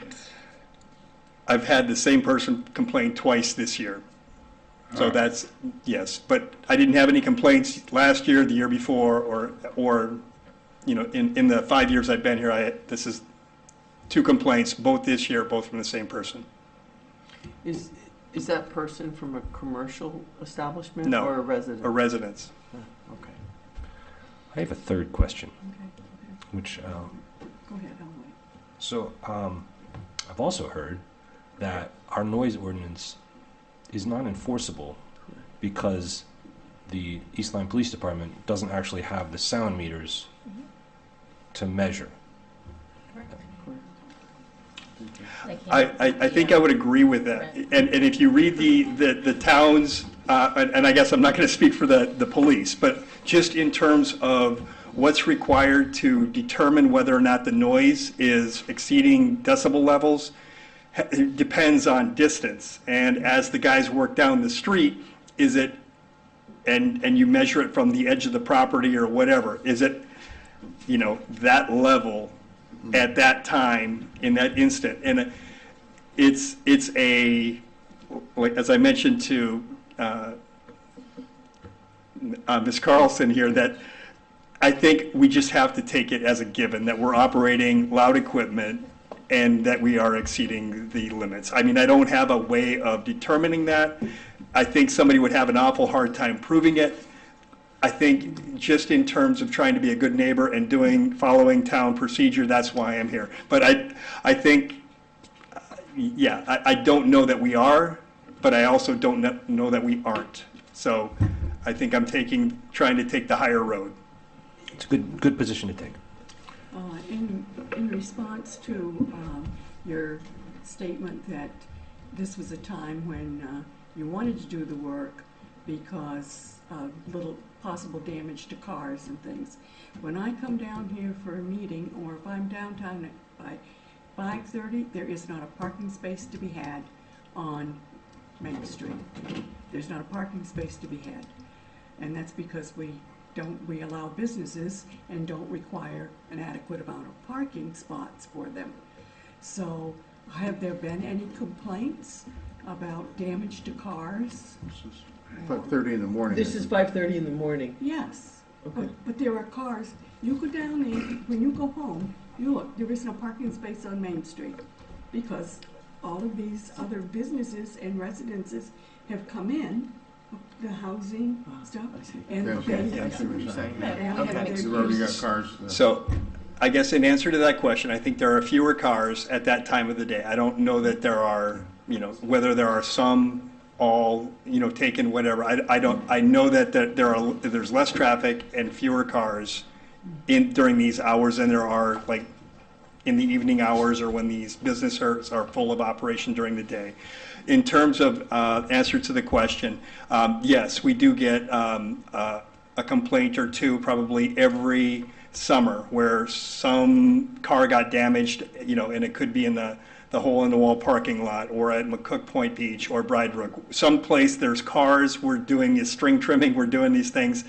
At times, yes, we have somebody complain that a rock hit my car or a stick hit my car and scratched it or whatever. That does happen occasionally, and it's not unusual. Like I say, from my standpoint, I just want to minimize that as much as we can. Thank you. I just want to thank you.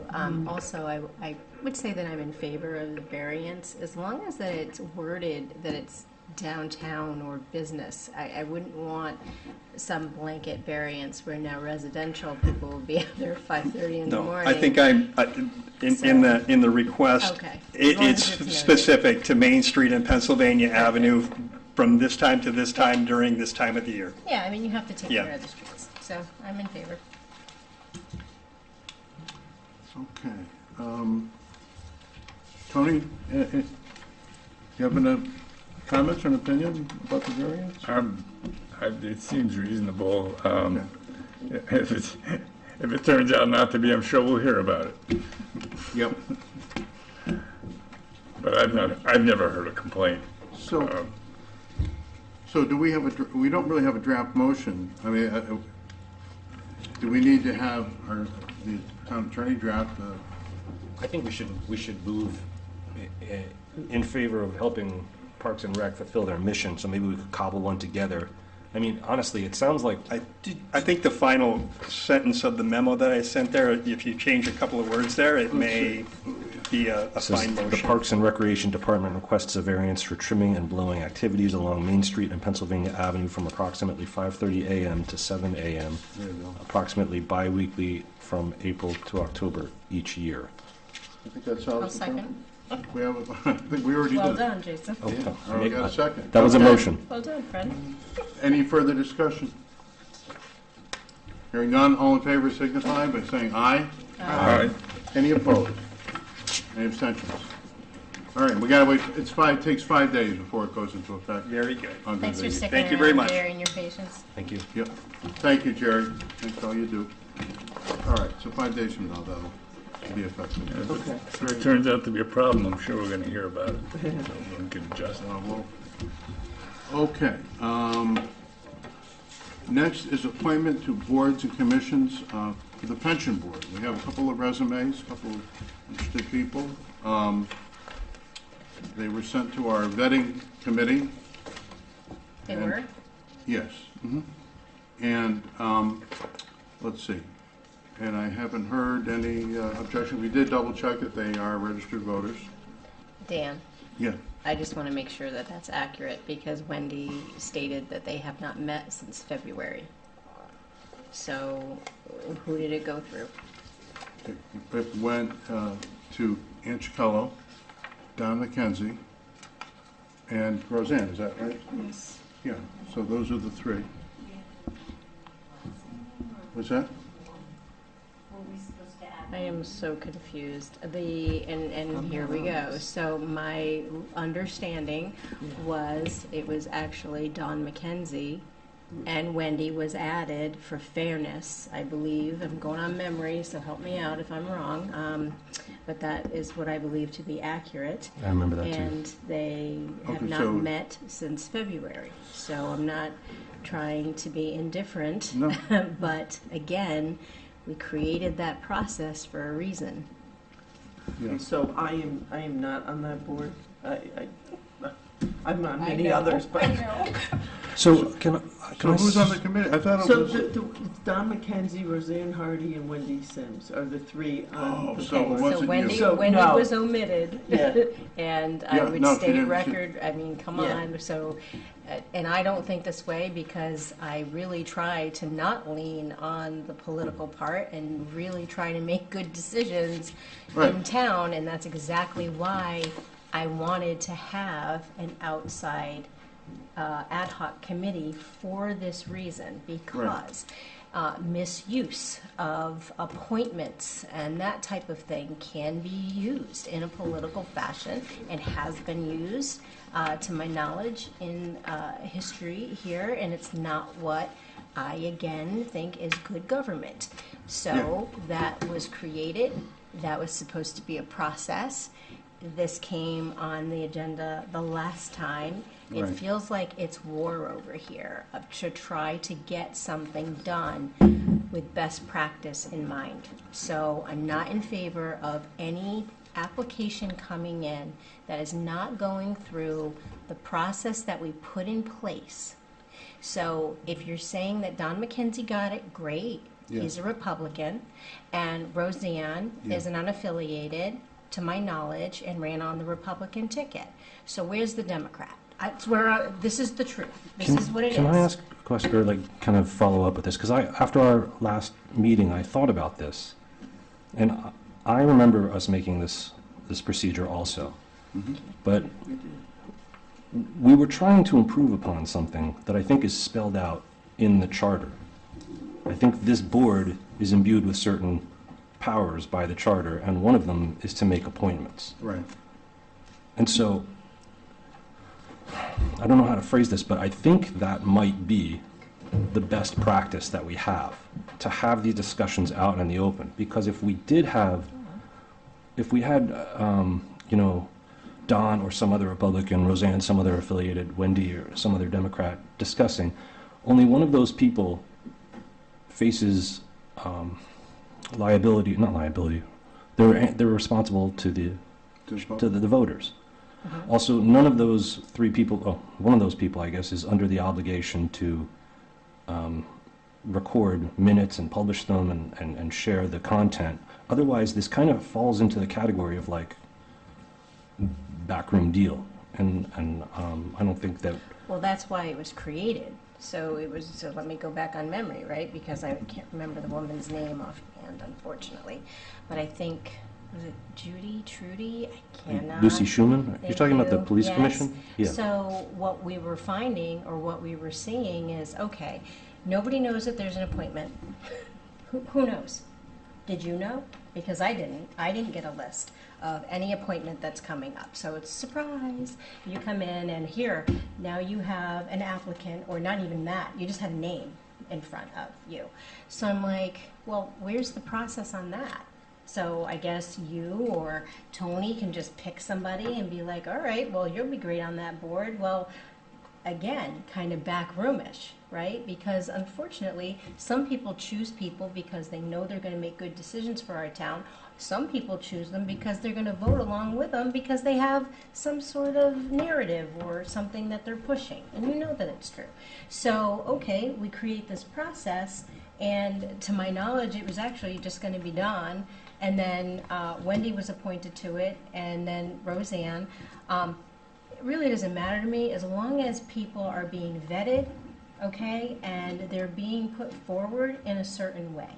There should be a way to apply, right? There was no even way for our community members to know that there was an opportunity to serve on any of our boards because it was never delineated on our webpage. So we started doing that, which is great.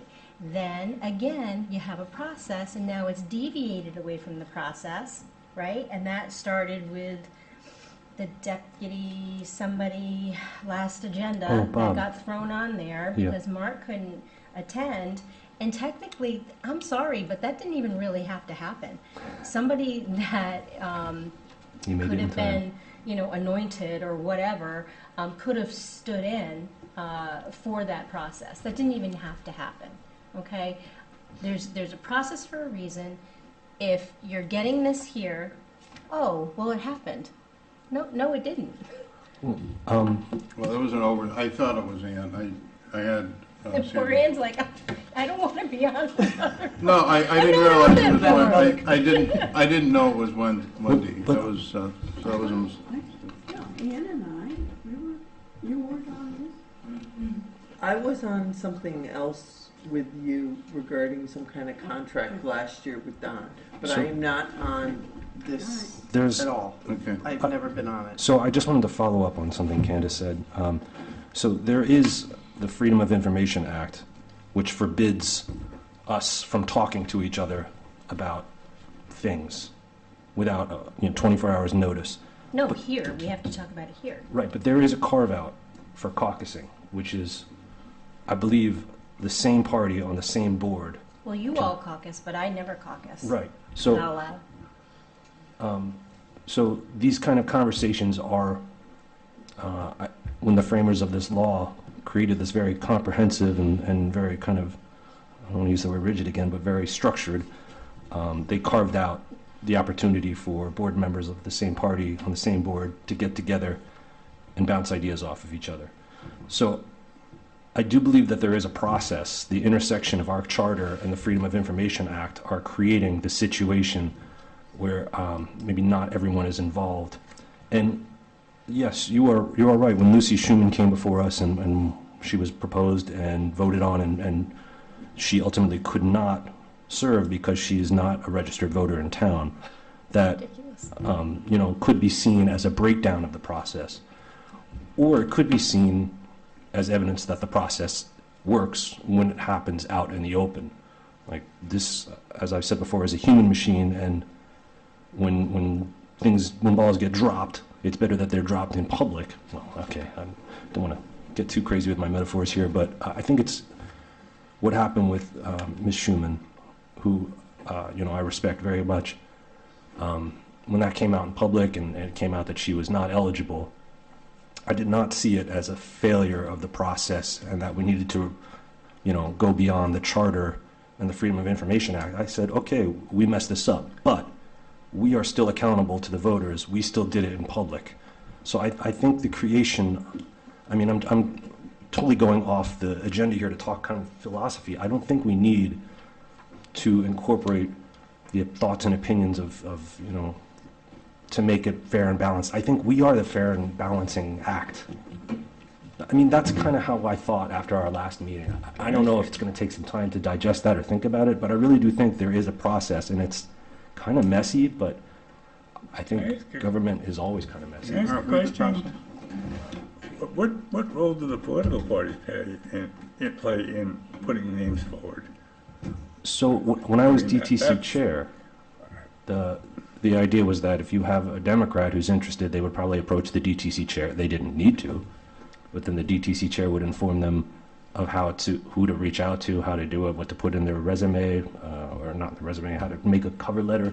So there's a guiding aspect to a town chair, and I would assume this all happens on our To public me, side. that's where the vetting takes place.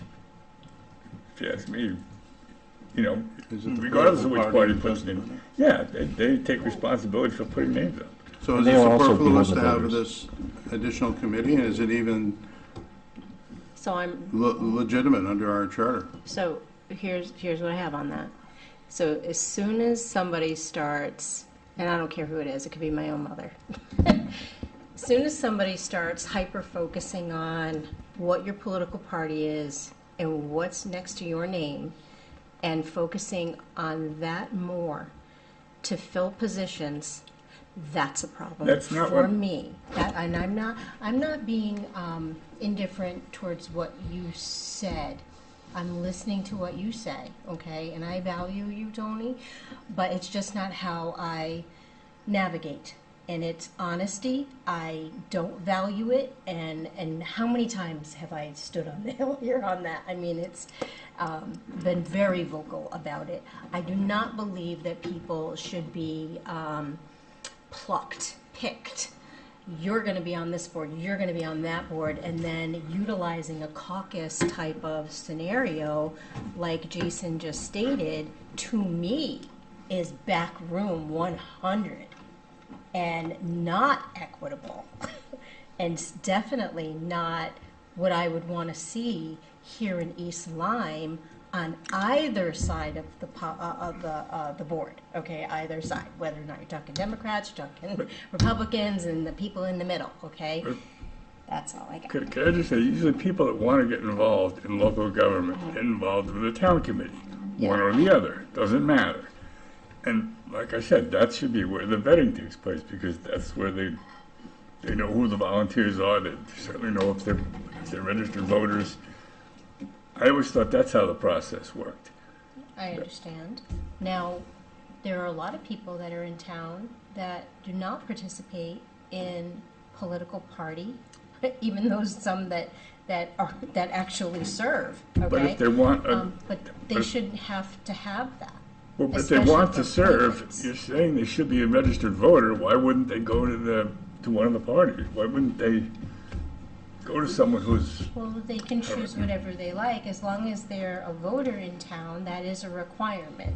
And I think that the ad hoc committee, or the thought of just a simple process being put in place, is because it seems like there's no process coming from Board of Ed, where that's exactly what we did, best practice. You come here and it's very, loosey-goosey, and that's not good government. It's just not. So I think that anybody in town, can be on apply to be on a board or commission, as long Have as the they just opportunity. submit something. Right. So To it was this my, board. so it was my understanding that anything that got submitted then was supposed to go through that committee of Don, Roseanne, and Wendy also. That's So what I that, thought, in addition to sending it to the selectmen. That's what I thought. You know, that's what I kind of thought. I thought they were kind of like added in, saying, okay, this is who has applied. You know, we send this to the Board of Selectmen, we send this to this committee. And if there's an issue that they see, they would approach the Board of Selectmen and say, there's an issue. I also was under the impression that the RTC, DTC chairs are sometimes approached because it's been very difficult trying to find people to serve on boards and committees. So what it is those people tend to know people who might be interested in serving. So I don't think it's necessarily, you know, the political party. It's like, we need people to serve who are, you know, who have the enthusiasm and hopefully varied backgrounds to, you know, do different skill sets. Okay. Yeah, I'm looking for just a fair process for people, to give opportunity for people, and also the limit the misuse.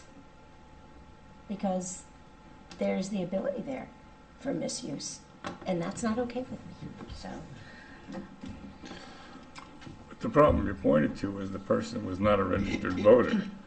My only point was that would not happen if, as you described, go to the parties and say, who do you know that's interested in serving? So for tonight, what we can do is, we'll send these resumes and to the three people that apparently, it was my mistake that, who, I thought you were on the committee, that's why I sent it to you. All right, so what we'll do is send it to Wendy. So, Well, and also, did- you know, and who's Don- part what? of it, you know, What? I mean, I don't Wendy, know how Don, they, and, yeah. Roseanne. Yeah. Well, Roseanne has it. Well, But yeah. so, And this really cannot wait until our next meeting. This board has not been able to meet for 3 months because they don't have a quorum. So, and I think if we're going to establish a procedure, it needs to be by ordinance. That's the only way you can change the town charter, and currently the town charter tells us that we have the power to imbue it. We are offloading or outsourcing it without any kind of civilian oversight. If we follow a procedure where we have a board of kind of unelected officials vetting people. So I would advise not tabling this for the sake of Yeah. what Roseanne said, Let's for move philosophical sake, going forward with this and letting the process happen as it is currently outlined. If we want to change it, that's a separate conversation, and I think it needs to be a very thorough and thought out one. there's also a concern that if Wendy wasn't informed, I assumed that she had been. I knew these people, so knew well qualified. So if she's supposed to be as part of the review committee, So, my understanding is, to your point, Jason, that the Board of Selectmen, all the members get this. They also send it to this committee. So maybe the committee finds something that we're unaware of, that maybe the person's not registered or whatever it is. You know, we're looking at a resume and a letter. They're actually looking at it going, okay, what else is there? So I don't think it's something where they're usurping power or authority from the Board of Selectmen. The Board of Selectmen is still making that choice. This is basically like another person, Another filter. another group helping us to, Yes. you know, Very similar. make sure that we do it properly. So I thank you for the comments. It creates dialogue, right? And I like that. Number one, I don't believe that we are violating the charter, nor would I be in support of violating the charter. Number two, this is very similar and actually the same as what we do with the ad hoc committee for budget time that we did for the capital improvement. This is an additional filter, additional resource, the way that I look at it. It still comes to us. right. But in my purview, I feel like it goes through a filtering process of fairness, because the truth is that I don't believe it has been fair in past.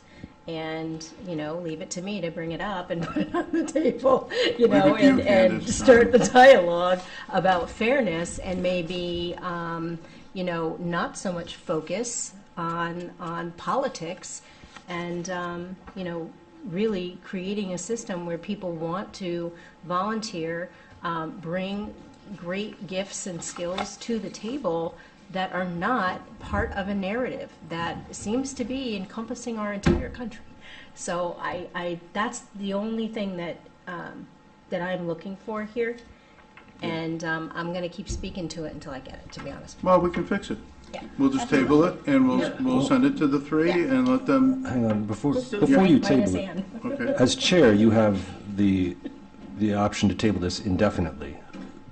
As an advisory, you want a committee to work in an advisory capacity, Right. but you're ultimately the decider. Right. So you imbue them with your power if you consistently decide to table it. You are kind of offloading your responsibility to them. And what you could do is allow someone on this board to make a motion, because currently you have to ask for a motion before anyone can be nominated. So if you don't ask for nominations, then nothing ever gets happened. This just stays as is. So- You might want to ask if people have motions, and then we could bring it forward. And if it's decided that we need to go to some secondary mechanism like an ad hoc committee, that's the opportunity for that to kick in. Otherwise, I mean, what happens if these three people decide they don't like each other? They're not obligated under any kind of statute or any kind of rules of decorum to operate, and you empower them by offloading your authority. So, I There was- guess, oh, go. No, I was just going to say, there is no authority under the charter that we have to have an ad hoc committee to vet potential appointees.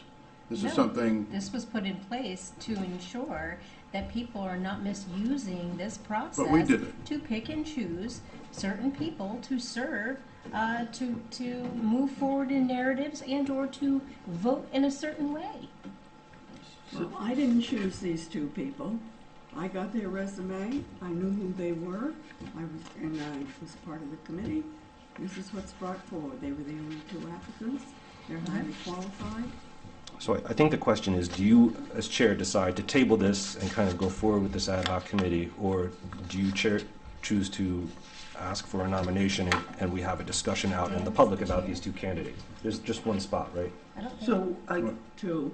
there's two. Two spots and These are two. the- these are Yeah, the there's two people. there's two spots and two people. can I make a proposal? What if we table this for now, send this to the ad hoc committee, the three people that Mhm. are supposed to be on it, and then, not that anybody wants to do it, but have a special meeting, because I don't think they can wait a month, and just have a quick Zoom meeting on some day that we can get together and put these people in place if that's what we choose.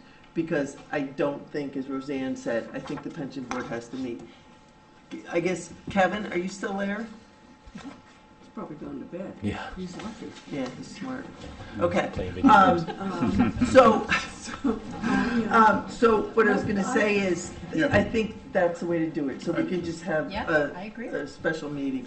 I do think, though, the ad hoc committee, to your point, Jason, we're not ceding control to them. What we're saying is, it's another filter, it's another pair of eyes. So if they say, we don't like this person, it doesn't. Air cards. What? What? where'd that come from? Sorry, I took myself off mute. I thought I heard you guys say No, Kevin. no. I did, I'm sorry, did I No. wake you up? So, Sorry. Let's find out, because Kevin's online, Yeah. let's find out if this can be delayed. the pension For a board, short time. Yeah. when do they have to have these appointees in place, Kevin? The pension board meets quarterly, so as long as we have this person, you can do it in the next August meeting. You have plenty of time. Okay, Right, Oh, let's move okay. it to That's the all. August meeting. Perfect, okay. Great. So that Great. works out. That works. Okay. thanks, Kev. All All right. Yep, no problem, guys. Thank you. So I think in the interest of transparency, I think we should table it, Yeah. and we'll send it to the three, Yep. and then let them do what they do, and then when we reconvene in August, we'll be able to make Well, these is this to appointments. be open to other applicants? It Yeah, has it's to. still open. Yeah. Yeah, it's still open. Yeah, yeah, Yeah, yeah. it's kind of a, not everybody has the Yeah. interest Part or of the skills. process that was really good, so. Yeah, well then, Website. no, we'll follow the process. All right, so we're going to table this, and we will send it to the appropriate members of the ad hoc committee, now that we know, I thought we had the right people, but we didn't. All right. Okay, so let's just zip through ex officio reports. I pass. I'll also pass. I don't have an ex officio I'll tonight. pass. All right, Okay. well. Peer pressure. All right, so the question that I have, because of course the Board of Ed is, they just graduated everybody and we haven't met. Including James, congrats. Yes. So I want to ask about the status of the financial audit, because apparently that MIA status, that it hasn't been completed, is negatively affecting the Board of Ed and the youth and family. Specifically, youth and family, July youth service allocation, they will not get it, apparently. So what's the status of that, Kevin? And Gotta wake him up. Figures out. Kevin? Should have set his alarm clock. No, Yeah, he's Are on. you guys talking to me? Sorry. Yeah, so, So- with the, well, go ahead, ask So your question. just quickly, Kevin, this financial audit, apparently it's MIA or it hasn't been completed. And apparently it's affecting the Board of Ed negatively, and I guess they can't do certain things because they don't have it. And then the youth and family, something about July's allocation, they're not gonna get it. So what's the status of that, and is there a plan to make sure that youth and family gets the July allocation money? So I'm not quite sure about the July allocation money for the youth family services. I haven't heard anything from the state about revoking grants. But we are eminently waiting the filing of this audit. We're probably a couple weeks out. It'll be filed sometime in the month of July, because we need it for our bonds that are coming due here. Yeah, So- and I guess, I mean, I said that I would ask and I would bring it up because apparently it affects the Board of Ed and their numbers and what Mariana is waiting for or something. Yeah, I think she's financial waiting- land that I'm not in, but also this July allocation. So if we can check on that, I like to be transparent and I like to be public about things. And I don't know exactly how much money we're talking, but any type of money for youth and family or any of our departments is important and valued, especially this past budget. So if we can check on that, I'd appreciate it. Yeah, we meet daily with our auditors going over this. So yeah, this is our top priority in the finance office. There's a lot of attention. What would the July allocation be for the youth and family? Do you know? I don't. This is not the first I'm hearing about it, but I know they've threatened this in the past. I've never seen them actually revoke a grant. I know we did just lose a grant from CREC, I believe, due to some staffing and other issues in the youth family services All right. department. So So you're going to check on it then, just because I don't think anybody wants any of our departments to lose any money or grants, Nope. anything like that. absolutely. Thank you so much. That's all I got. Anything else? Tony? Yeah, I passed up a Waterford East Lyme Shellfish Commission meeting so I could go to the high school graduation. And just want to say, I think I made the right choice. They did a great yeah, it job. was great. Well, they were Perfect they were weather. handing out oysters that night. Yeah. Okay. In the interest of time, I did have a report, but I'm just, we're late here. I'll do it at the end. I'll just, we're not holding any more people up, so I'll just move my report to the end of the agenda, and I don't know if you could do that. I think if you table it, it goes off the agenda entirely. what do I want to say? Give us the abridged version. Yeah, I just have I mean, a couple of things. we could have moved it at the beginning. When Yeah, all right. The old police station, the evaluation is underway. They've already taken the internal samples of the materials inside the building. Those materials have been sent out to the labs for analysis. The exterior testing on the ground and in the parking lot, the contractor is going to wait until after East Lyme Day so we don't disrupt some of the activities on Main Street with drilling and whatever they have to do. Also, the contractor is going to have a table set up from the building, and there will be a survey, and we'll be soliciting information from the public on what they think a good use would be for the building and other concerns that they have. So that's what's going on with that. Everybody has seen the flags on Main Street. Happy to report that those are going up, and people are happy about that. And I can say that the police bike patrol will be out. That'll be by East Lyme Day. They'll be out and about. Am I correct, Chief? Okay. And the police boat is out in the water, and so slow down to the no wake zone. Be careful. You don't want to get pinched out there. So to the boaters. So that's important. That's my report. Any communications? There was from the last meeting. There was something that. Well, something did come through the email. What's that? And something did come through the email, something about blight. About what? It's blight, something about a Oh, property yes. in town. And I was going to say something early on in the meeting, and I didn't, but we did get something. Yeah, we did from Mr. Spivari. I spoke to him about it. And we're working on it. Yeah, Yeah, that's an issue. I just wanted to ongoing. know. Yeah, Yeah. there's 3 properties or several properties. Yep. yeah. So that's right. Okay, so let's see. Is there any public comment? All right, so there's no. Oh, we do. What? We got public comment. Oh, we do. Excuse Hello, me. Ruby. Good. My name is Ruby. Ruby Toms. I live at 109 Arbor Crossing. I'm doing the Democratic Committee internship, and I just wanted to introduce myself. I did to many of you earlier, and I kind of wanted to talk about. I hate to beat a dead horse, but when we talked about like the at the beginning. The the services to community budget distribution. I fully agree with your guys' short-term solution. I think you did a great way of like hashing it out and having good conversation. And I have more of like a future like suggestion, I'd say. I would delegate like one person to email the nonprofits starting maybe like November 1st and making a deadline that's maybe a bit rounder. I don't know what specifically is January 21st, but maybe making it like February 1st is easier to remember. Okay. And honestly, like making one person do it is so much easier. Like if you just emailed one of the high schoolers, it'd be so easy. Like I would have done it when I was in high school. And you can pay them like minimum wage. It takes no effort to make them do something for money. It's really easy to find stuff online nowadays. So in order to find new nonprofits, I mean, obviously like Warriors for Warriors, I didn't know that was a thing, but you can probably just Google search new nonprofits and then just send out like a mass email to all of those. So just like in the future, maybe doing that and sending like the first email like November 1st and then doing it like twice a month and then having like a strict deadline and saying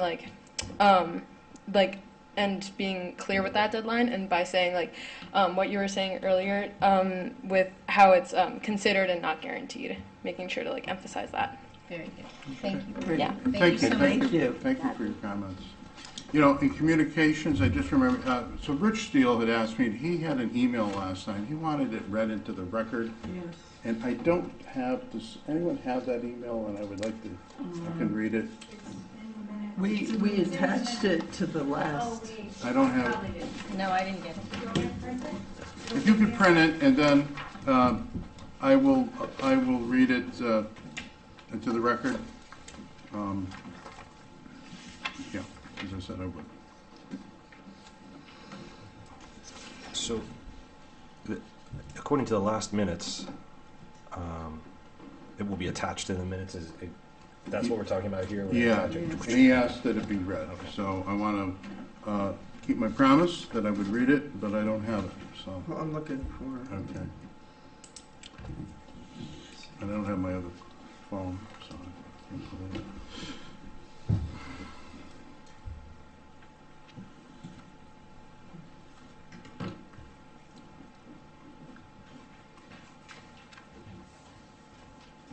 He's got it. She's got it. Beautiful. All right, so let me read this into the record. And this is from Richard Steele, who is a member of the Finance Committee. Let's see. Could you read this letter? Thank Now, you. is this as him being a Board of Finance? He's a member of the Or Board of tax? Finance. Pardon me? Okay. So Yeah. he's sending that as a Board of Finance member? I don't think so. Or I is he think he's sending sending it it, as a community member taxpayer? he's sending it as a community member Well, taxpayer, as um, far as I know. It's from Richard Steele, and he's emailed all of us. Well, I'll just read it. The subject, pardon me? I didn't get that email. I Um, don't believe, maybe I did. I don't You can know. read it out loud, though, go ahead. Yeah, it's got you on here. Okay. All right. So, hi all, senior tax policy. Hi all, happy Memorial Day. Yes. As I had mentioned in board comments at our last Board of Finance meeting, we really need to create some different property tax policies for our seniors. I have heard from way too many people of the struggles they face with our continued increases in local taxes. I hope a subcommittee may be considered to address these issues. It could be composed of representatives from the Board of Selectmen, Board of Finance, Commission on Aging, members of the public, Board of Ed, and Youth and Family Services. Perhaps even inclusion of police and fire, as there are many more EMS types of calls into public safety than others. I would be happy to be part of the subcommittee should it come to fruition. I have included the Board of Ed above as we receive feedback that we are that we are pitting the schools against the seniors. Could you please read this letter and the following into the record at your next Board of Selectmen meeting? Thank you, Rich. And the next part says, in the aftermath of budget season and hearing the plight of some of our seniors, is there any mechanism to change and modify our senior taxation? For example, 10 years residency over 65 and a much higher income allowance than the current, perhaps raising it to $75,000 or $100,000 or whatever is felt reasonable. And perhaps capping tax rates when people reach 70 with said income stipulations. Checking incomes for East Lyme resulted in the following. Based on the 2026 projections, the median household income in East Lyme, Connecticut is approximately $105,044 with a poverty rate of 5.5%. The town is located within the 06357 zip code area. Okay, so that was from Richard Steele. So my promise that I would read it. Next is, do I hear a motion to enter executive session for two purposes? The first will be to discuss the union contract of Local 2852, which is the police, and then personnel matters, which is emergency management director appointment. Do I hear a motion? Sure. Move to enter into executive session for the purpose of discussing the collective bargaining agreement for local number 2852, Council 4, AFSCME, AFL-CIO Police, as well as to discuss personnel matters related to the appointment of an emergency management director. Do I hear a second? I'll second. Okay. Should we have who's included to attend? I think for the, It's Need a just motion? I think this, board. just the board at this Yeah. point, yeah, because we'll come out of that and then we'll be able to ask questions. All right, so I'm going to, Well, hold on, we have to vote You have to on this. vote. yeah, yep, sorry. All right, wait, it's Seconded. seconded. All right, all in favor signify by saying aye. Aye. Any opposed? Motion carries, and it's exactly 9:30, enter executive session. Why don't we go into the little, why don't we go, 9:30 p.m. The board returned at 10:17 p.m. and no formal votes were taken. okay, so, now that we're back on the record, item 9 is a discussion of possible action to ratify the union contract, Local 2852. We had a long discussion, and can we call the vote? Can I make a motion? Yes. Move to authorize the first selectman to enter into the collective bargaining agreement as presented between the town of East Lyme and Police Union Local for the period July 1st, 2026 through June 30th, 2030. Do I hear a second? Second. Okay. Second. All right, we had some lively discussion over the contract. Is there any further discussion on the record? I think it's a good contract. I think it satisfies our concerns for keeping officers interested in staying employed with East Lyme, and it's a fair contract. And we both made concessions and we got to the finish line. So, having said that, if there's any further discussion. All right. All in favor of authorizing me to sign the contract, signify by saying aye. Aye. Any opposed? Any abstentions? Motion carries. Next on our agenda is appointment of an emergency management director. We had a discussion, an executive session. Being considered is our police chief, Chief Glenn. My opinion is that he's very well qualified. We have the support of the police commission in him accepting this role, and he has the ability to marshal assets, which is, I think, very important if you're going to be an EMD. And I observed the scenario with Millstone the other day, and I saw Chief Glenn working with the fire chief to conduct the scenario. So I think it would be a good move for our town to appoint Chief Glenn. Do I hear a motion? Move to appoint Kevin Glenn as the Emergency Management Director for the town of East Lyme. Is there a second? I'll second. Thank you. All right. Any further discussion? Is there a time frame? It's a on that? 4-year appointment. Okay, Yeah. so I guess I would include that in there Yes. then. Okay. Yeah, and that's part of the, yes, yep. Okay, any further discussion? Hearing none, all in favor signify by saying aye. Aye. Any opposed? Motion carries. Do I hear a motion to adjourn? Move to adjourn the July 1st, 2026 regular meeting of the Board of Selectmen at 10:20 p.m. I second. Okay. Aye. Any discussion? All in favor signify by saying aye. Aye. Any opposed? Abstentions? Thank you, everyone.